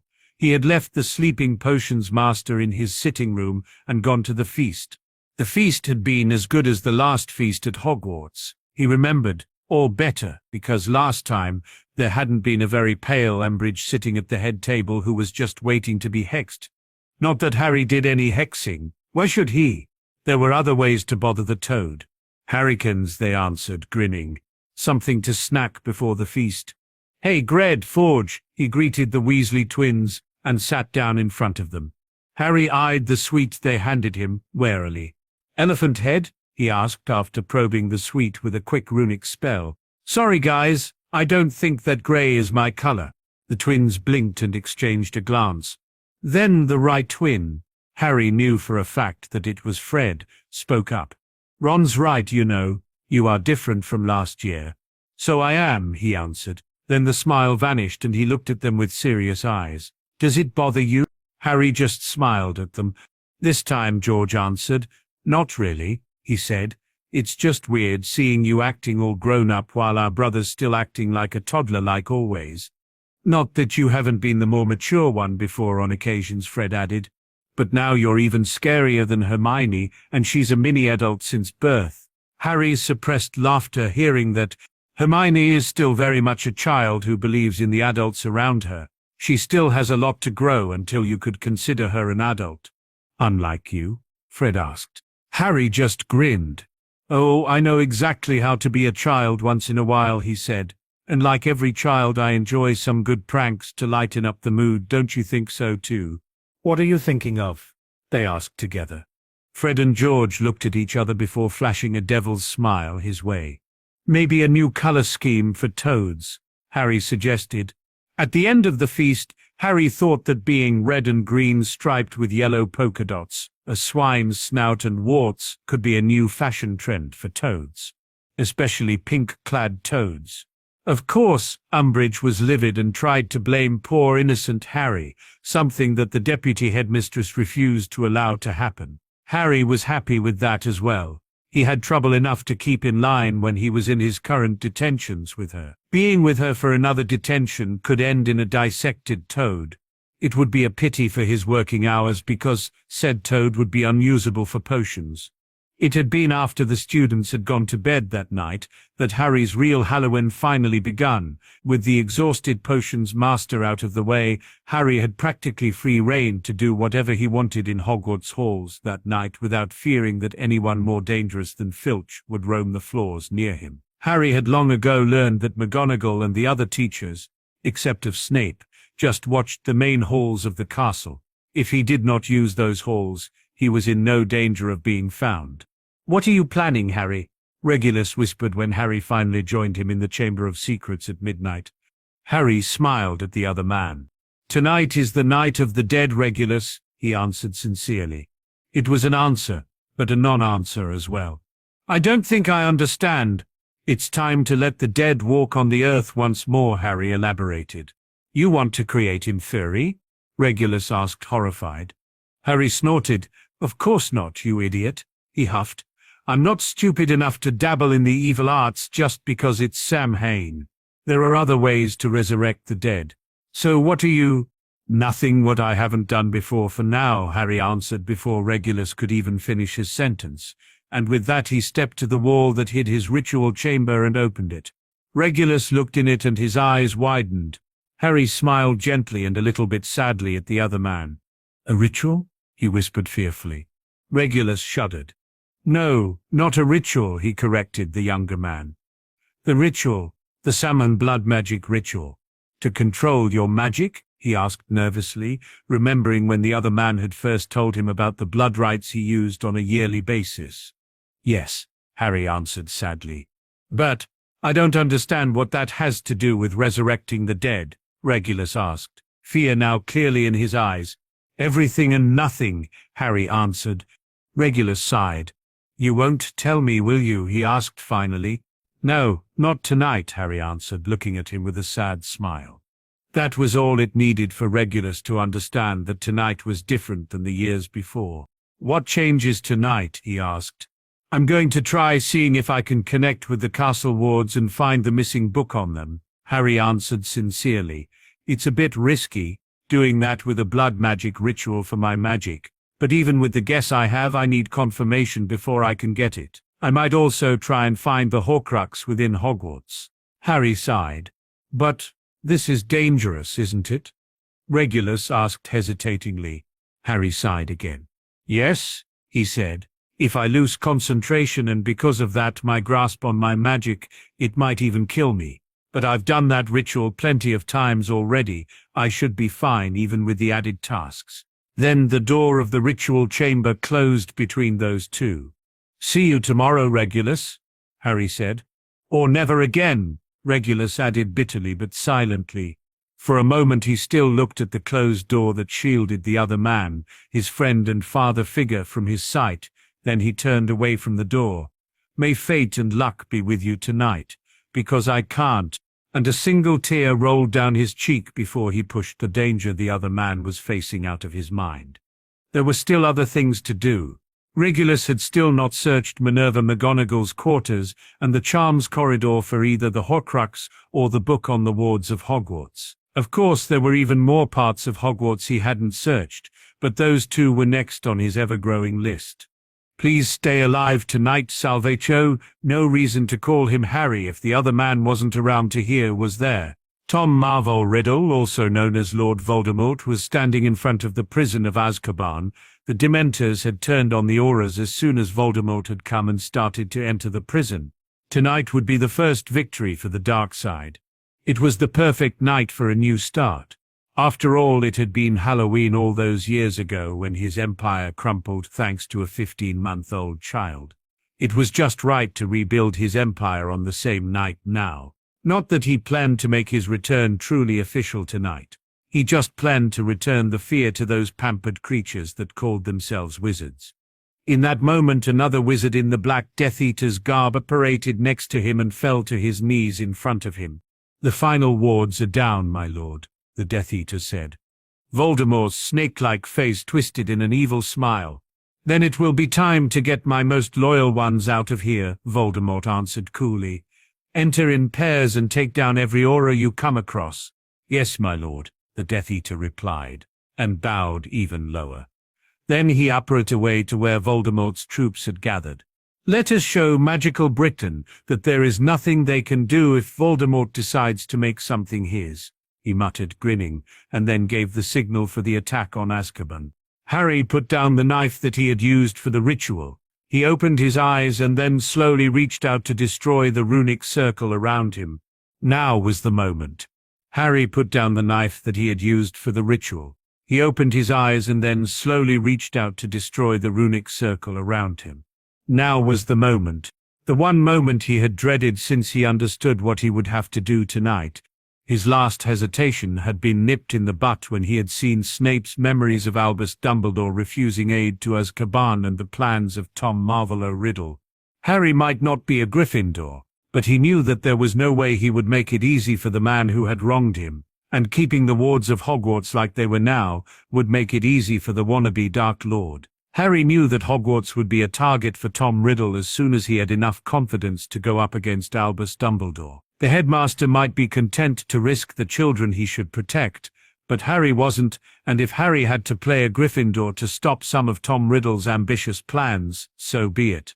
After all, Harry was still getting the most of this whole ordeal tonight, even if his sanity might be at stake for it. Of course he knew that using blood magic for the magic like he was doing tonight was tricky.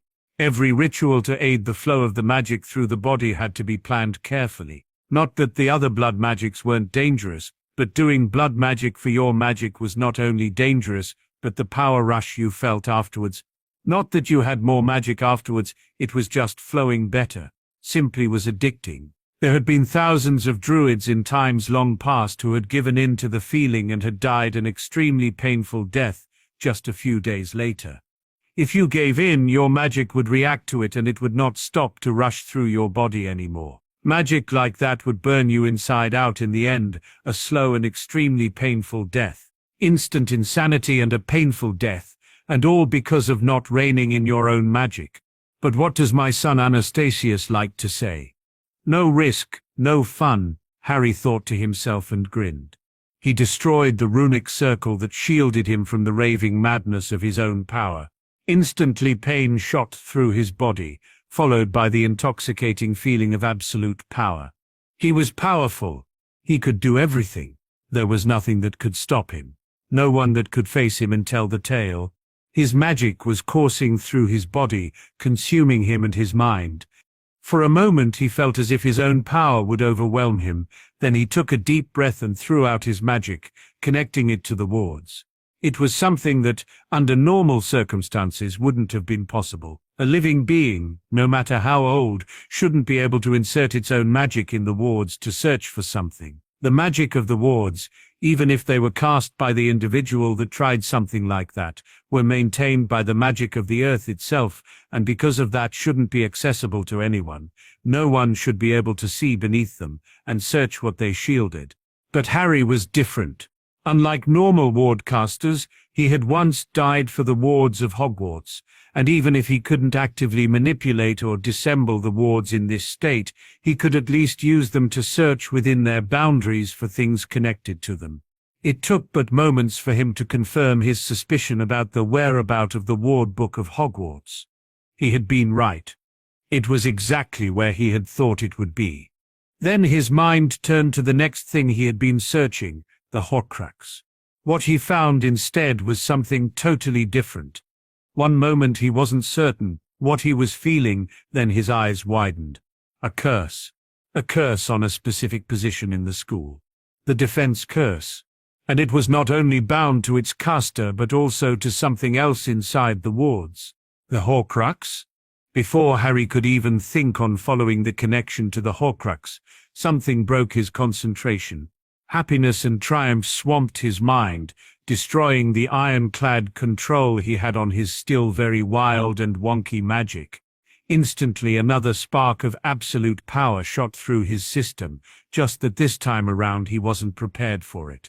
The intoxicating feeling of absolute power branded against his mental shields like a storm flood against a dike. The first wave was stopped by his shields, but the second simply overcame them as if they were nothing but a small nuisance. After all, his occlumency walls were built of the same magic that was suddenly wreaking havoc within his mind and body. There was no way to stop it. He was powerful. Think! He could do everything. Think, Salvazar. Within his mind, something was pleading with him to return to his former state of control, but Harry wouldn't listen. It felt so good, so very good. He was unstoppable. Clear your mind. There was nothing that could stop him. It's your magic. Take back control. There was no one that could face him and tell the tale. His magic was coursing through his body, consuming him, destroying him. Then it hit the runic connection that was the cause for all this evil. It was the runic connection he had built once, about 20 years ago now, to a certain Dark Lord so that he was still able to monitor that man. It was built to warn him if the Dark Lord was feeling powerful emotions. He could not truly invade the other man's mind with it, but some images were still shown to him if they were connected with strong emotions, by Tom Riddle, like the dreams of the corridor in the Ministry of Magic. But it also was this runic circle that had interrupted his concentration and made him lose control in the first place. His magic hit the circle. Then the runic circle he had created in his mind connected with the single rune that bound his mind in a loose way to the Dark Lords, swamped him with knowledge. Images of Azkaban filled his mind, and if Harry would have been able to think clearly, he would have argued with himself that doing what he was about to do was far too dangerous. But his mind was screaming with the idea of its own power, and the rune was there like a beacon, and Harry couldn't resist. Not such a temptation. Not such an opportunity. He grinned, and his eyes lightened up with death. "Tonight you're mine, Tom Marvolo Riddle," he whispered. "Let's teach you some fear." And with that he apparated out of the ritual chamber, out of Hogwarts, even if by all means it should have been impossible to do so. Something was wrong. Tom Marvolo Riddle, the feared Lord Voldemort, was searching the halls of Azkaban for the threat he was feeling. He had just had a talk with the head of the Dementors' Coven of Azkaban. They had been in the middle of forging a new bond, and then suddenly the air had shifted and something had changed in the atmosphere. Something was wrong. The Coven leader in front of him hesitated, clearly feeling the wrongness as well.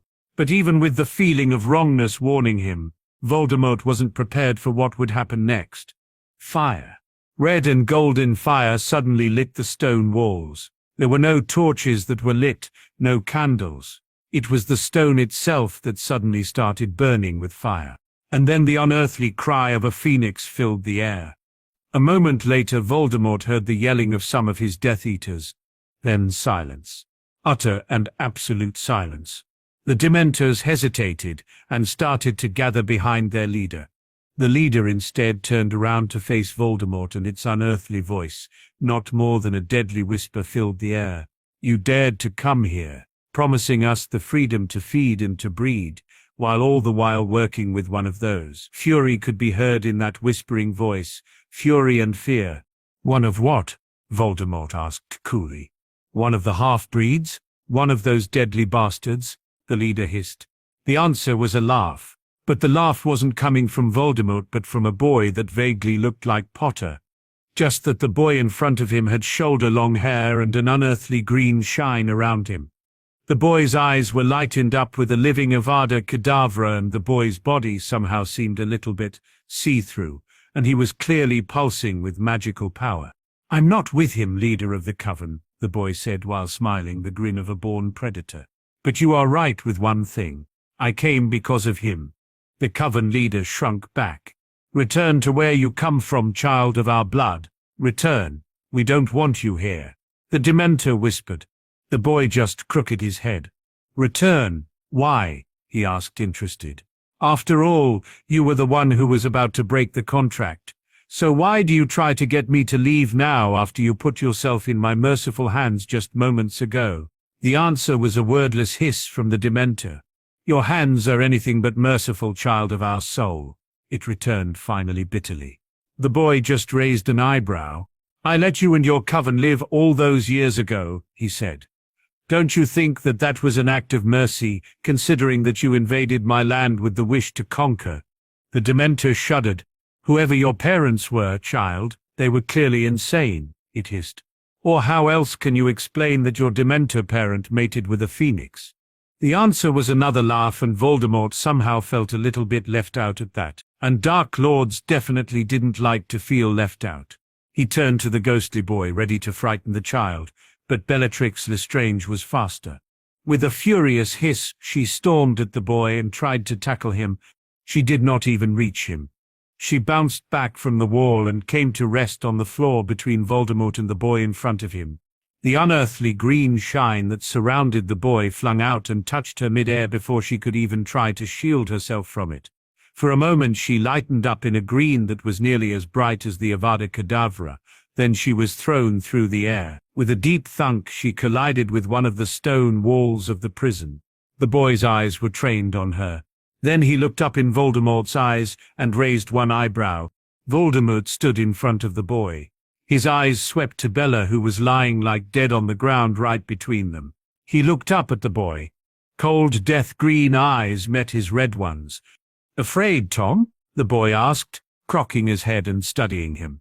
Voldemort snorted at this question. "You're a mere boy. Why should I be afraid of someone like you?" The answer was a mysterious smile. "Because I am who I am," the boy answered. Then he shrugged. "But I don't think you have enough respect to even care about who I am." The boy in front of him laughed at his suggestion. "And who are you, boy? Potter, maybe?"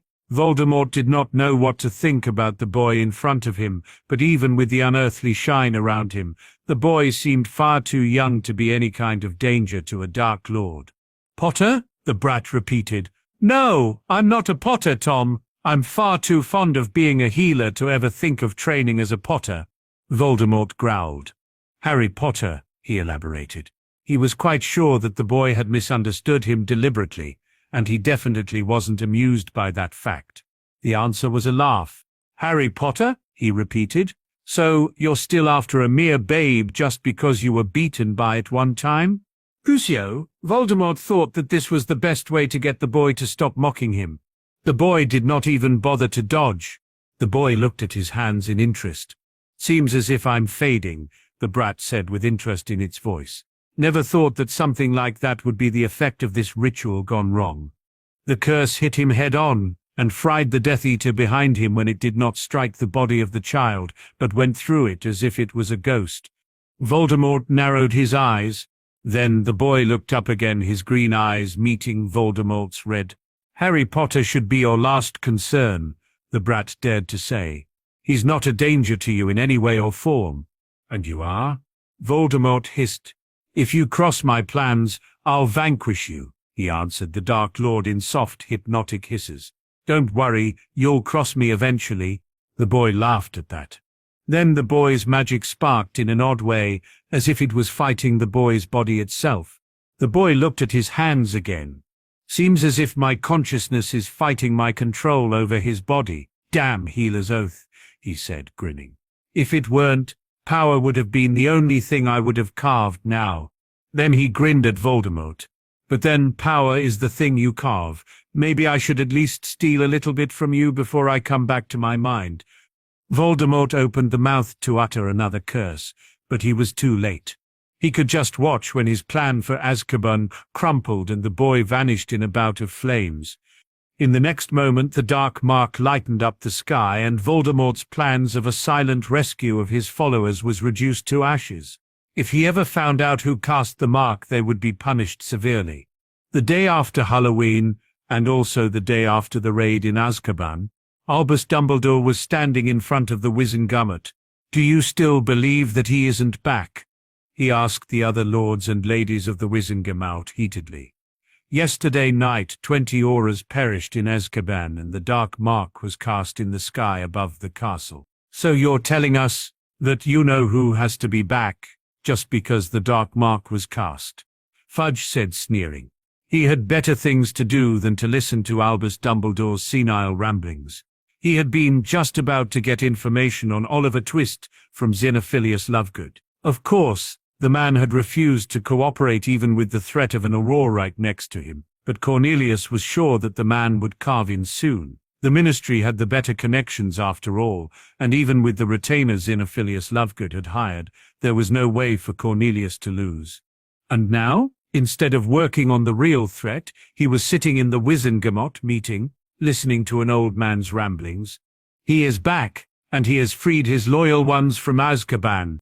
Well, I think it was Sirius Black who helped them to flee. After all, he knows how to break out of Azkaban. He did it before. It's logical that he returned now to break out his cousin and her husband and all his other Death Eater friends," Lucius Malfoy said, and Cornelius had to give it to the man. This truly was the most logical conclusion.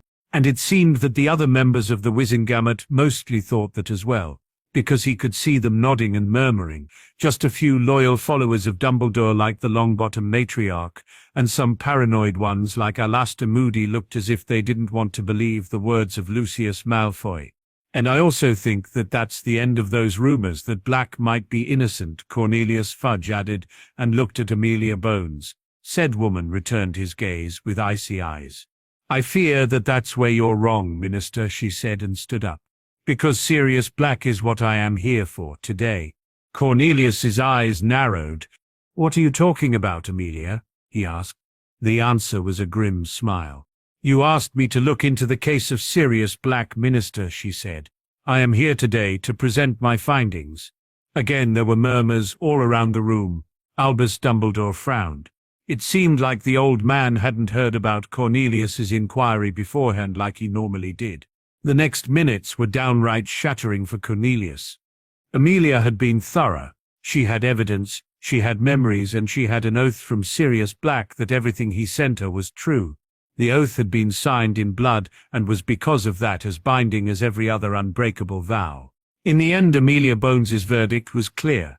Sirius Black was innocent. But, Cornelius stuttered. "But Azkaban, the breakout, wasn't done by Sirius Black," Amelia answered coolly. "Like I said before, I have proof that he didn't betray the Potters, and I have proof that he didn't kill Peter Pettigrew, the true betrayer. If you want to see the memories, I'll show you, but like I said, I verified them. There is no way that Sirius Black could have forged them." "So you are on Dumbledore's side now? You want to believe his lies that you know who is back?" Cornelius concluded, sneering. The answer was a frown from Amelia Bones. "No," she said, and Cornelius relaxed slightly. It seemed that Amelia hadn't succumbed to Dumbledore's madness. "I just wanted to point out that it couldn't have been Black who did it, Minister," she said. "I never said anything about you-know-who." "Well, if it wasn't Black, then maybe it was Pettigrew," Lucius Malfoy said. "After all, since Black hasn't killed him, that man is still alive, and if Black wasn't you-know-who's right-hand man, then at least Pettigrew has to have a place in his inner circle. Maybe he heard about Madame Bones' inquiry and panicked. It would be logical to try and free other Death Eaters, so that we don't concentrate on solely him." Yes. If it wasn't Black, then Pettigrew must have done it," Cornelius said. "After all, he has to be a very sly and sneaky Death Eater. He faked his death after all and blamed it all on Black." When Cornelius looked around, he saw that the other Wizengamot members were nodding. His eyes returned to Amelia, and the woman inclined her head. It seemed as if she thought this possible as well. "You are wrong," Albus Dumbledore said in that moment. "I doubt that Peter Pettigrew could do something like that alone. He isn't resourceful enough to—" But he was resourceful enough to hide away for more than a decade, while at the same time blaming an innocent man for his murder, Theodore Nott Sr. said. "I believe that if someone is able to hide for so long, then he is also resourceful enough to free some Death Eaters from Azkaban, especially after he saw that it was possible when the Scion of Black escaped. It was Voldemort. If you don't," Albus Dumbledore boomed. Cornelius turned out the rest of his mad ramblings. He wasn't interested in listening to the madness of a once great man, so Cornelius preferred to think about a way to get information on Oliver Twist out of Xenophilius Lovegood, in time to stop the brat before he could undermine the Ministry's credibility even more than he did until now. "Minister." It was Amelia Bones who brought Cornelius back to the present discussion. Albus Dumbledore had gone silent, and Amelia was looking at Cornelius with expectation in her eyes. "Could you repeat that, Amelia?" he asked. "Minister, what should we do now after we know the truth about Black?" she repeated dutifully. That was indeed a good question. Cornelius would have preferred to let it be like it was, but he also knew that at least some of those present remembered that Black should have a seat in the Wizengamot with them. Adding to that Lucius Malfoy was married to Black's cousin, and Cornelius couldn't afford to do what he would have liked. "We need to contact him. We also need to give him back his rights, and we will have to apologize to him for his treatment by the former government body." Cornelius grimaced at that, but there was no way around it. "He has to be recompensed." He trailed off, not sure if there was anything else they needed to do. "What about asking him to submit to St. Mungo's for treatment?" Amelia Bones suggested. "If he passes the tests about mental health, he will be released and will be able to take up his duties as Lord Black. Like that, we can be sure that he's safe for everyone else when he's released." "A good idea, Madam Bones," Cornelius said. "Please contact the press. I will talk to them later on." And Cornelius would make sure that the world knew that it had been his predecessors who imprisoned an innocent man, and that Cornelius had been the one to find out and free him. Are there any other things that need to be discussed? After that, the Wizengamot session ran smoothly as always. Somewhere else, Xenophilius Lovegood hummed happily while he started to print the next edition of the Quibbler. He was sure that the article Oliver Twist had written this time would definitely bring some new trouble for the wizarding world. The article itself might not be aimed at the wizarding world in general, but it aimed at one of the most important institutions of their world. There would definitely be a lot of interest in the newly printed article. Not that there hadn't been interest in them before. Since the day Zeno had printed the first article of Oliver Twist, his subscribers had increased tenfold. Zeno even had trouble to print the editions of his newspaper alone now. He soon would need some help printing to be able to print enough for his subscribers. And then there was the interest of the Witches' Weekly in the articles of Oliver Twist. They had printed one of the first articles in their magazine and returned to him to ask if they were allowed to print others also. Of course, Zeno had to discuss this with Oliver Twist first. Now the Witches' Weekly was also publishing the articles, even if it was 2 days later than in the Quibbler. In that moment someone knocked on Zeno's door and he went to open it. "Barnabas Cuffy," he greeted the wizard standing in front of his door. Xenophilius Lovegood, Barnabas, the editor-in-chief of the Daily Prophet, returned the greeting. "Well met, my friend." "Well met," Zeno said and winked the wizard in. He showed Barnabas to his living room and then went to get some tea. Luna always told him that it was easier to talk with a good cup of tea in front of you. And Zeno followed his daughter's advice. He knew she was smarter than him and would know things like that. "So, how may I help you?" he finally asked when he returned with the tea in his hands. "I wanted to ask for permission to print the articles of Oliver Twist," Barnabas answered. When Zeno just raised an eyebrow, Barnabas smiled. "Today a barrister entered the Daily Prophets," he told the man in front of him. "Some of our shareholders were not happy about the biased things we were printing. They combined their share and have overthrown the grasp of the ministry on us. Now we have some stipulations for printing. We have to research seriously and we have to stop printing gossip." "You sound happy about that," Zeno remarked. Barnabas just smiled. "It's finally like it used to be before," he answered. "And because of that I would like to ask for permission to print the articles of Oliver Twist. He does his research quite well and has not written anything wrong until now. And he knows how to write. The people are following what he has been writing since he started at the Quibbler. And I wondered why suddenly the people all seem interested in cackling cragglers and shrinking bubblers." Zeno uttered and Barnabas looked at him bewildered. Zeno just shrugged inwardly and continued to speak. "Write him a letter and I will forward it. It is Oliver's decision if he wants his texts printed in the Daily Prophet." "Dude," Barnabas hesitated. "Do you know who he truly is?" "No," Zeno answered immediately. "I do not. He contacts me through Gringotts and he has a vault there under his pen name. I do not know his real name. His contract is also handled by Gringotts.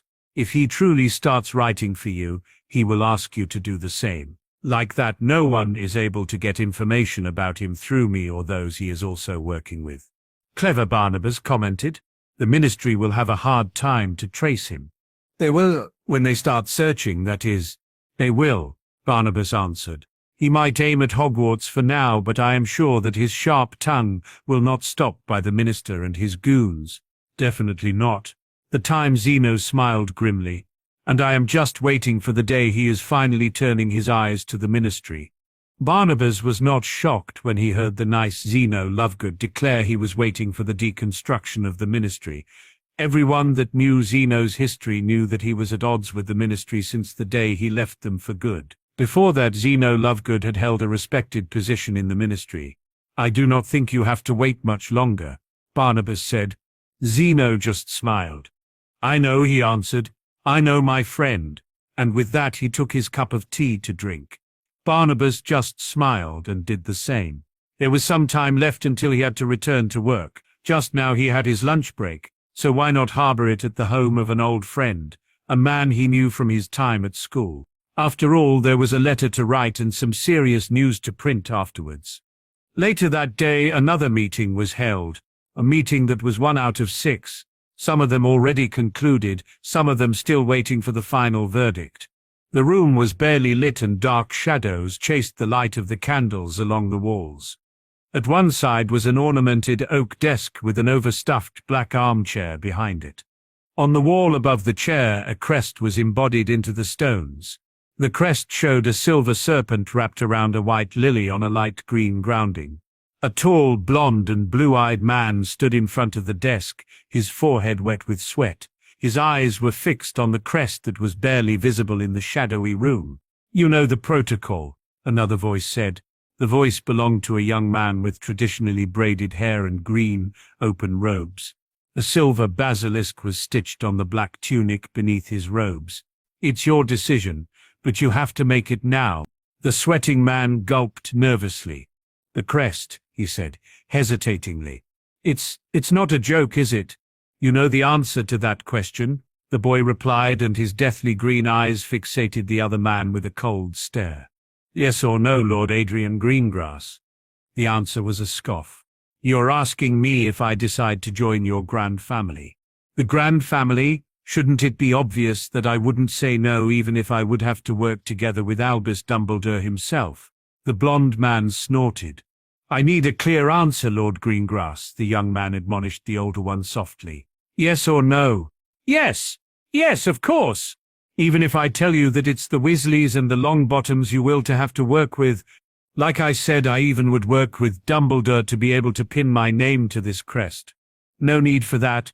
Dumbledore is definitely no one who will ever be politically allied with this family." The answer was a grin from the blonde man. "So the Weasleys finally stopped listening to every word the new Merlin of the magical world says?" he asked the younger one. "It seems that they have at least some common sense at last." The answer was a chuckle from the younger man. "They also have some decorum now," he told the Greengrass Lord. "Augusta Longbottom insisted on teaching them the proper manners for the Wizengamot." "Will wonder never increase?" the other man said, while shaking his head. Then he smiled viciously and bowed to the younger man. "I'm looking forward to the official forming of our alliance." The younger man just inclined his head. "Until then, Lord Greengrass," he told the Lord. The other Lord nodded. "Until then," he replied. Then he spoke the activation password of his portkey and vanished. Deathly green eyes lit up with unearthly phoenix fire. "Well, Albus Dumbledore," he whispered, satisfied, "that's another nail in your coffin." Then he leaned back against the table and drew another shuddering breath. He had hidden the pain he was in from the praying eyes of the other man, but now that he was alone, he gave in and rubbed his hurting chest. A knock on the hidden door made him turn around. "Enter," he said, and a goblin opened the door. "You should rest, Morgannot," the goblin said. "It is a wonder that you're alive, after all, and refusing to rest just aggravates your condition." The boy smiled a bitter smile. "At least the experience didn't kill me," he said. The goblin just sighed. "No, but you were lucky that you are as old as you are, and that you have been a healer for the most of your life. If you weren't, and if your oath wouldn't have been as old and integrated as it is, you would have died. Slowly and painfully, I know," the boy interrupted. "Thank you for caring, Nardog." The answer was a scoff. "You are my clan leader, Morgana, that, of course I care for you.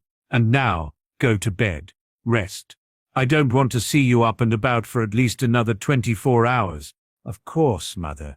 And with that sarcastic remark, the boy left the room to do what he had been told. Tom Marvolo Riddle, known by most solely as Lord Voldemort, the Dark Lord or you-know-who, sat on his throne in Malfoy Manor in fuming silence. The raid on Azkaban had not happened as he had planned it. Sure, he had been able to free his imprisoned loyal Death Eaters, but the price had been higher than expected. Instead of returning with an army of Dementors that just waited for his every demand, he returned with a hissed, "Don't come near us ever again," from their leader. The Dementors had refused the alliance after the child had vanished, and there had been nothing that could change their minds again. My Lord Voldemort looked up, not at all happy with the interruption by his follower. It was just the presence of the black-clad stranger who stood right behind the Death Eater that had dared to interrupt him in his brooding, that stopped him before he could crucio his follower. The Death Eater gulped. It seemed as if he could see Voldemort's wish to hurt him in his lord's eyes. "My lord," There's someone who wanted to meet you," the Death Eater stuttered. The black-clad stranger behind the Death Eater snorted. Then he swept around him just to stop a few feet in front of Voldemort's throne. The stranger bowed and Voldemort looked at him curiously. "It is a pleasure meeting you, descendant of Salazar Slytherin, the Great," the stranger said, and when he looked up, Voldemort could finally place the pale complexion and dark eyes of the stranger. A vampire. The stranger was a vampire.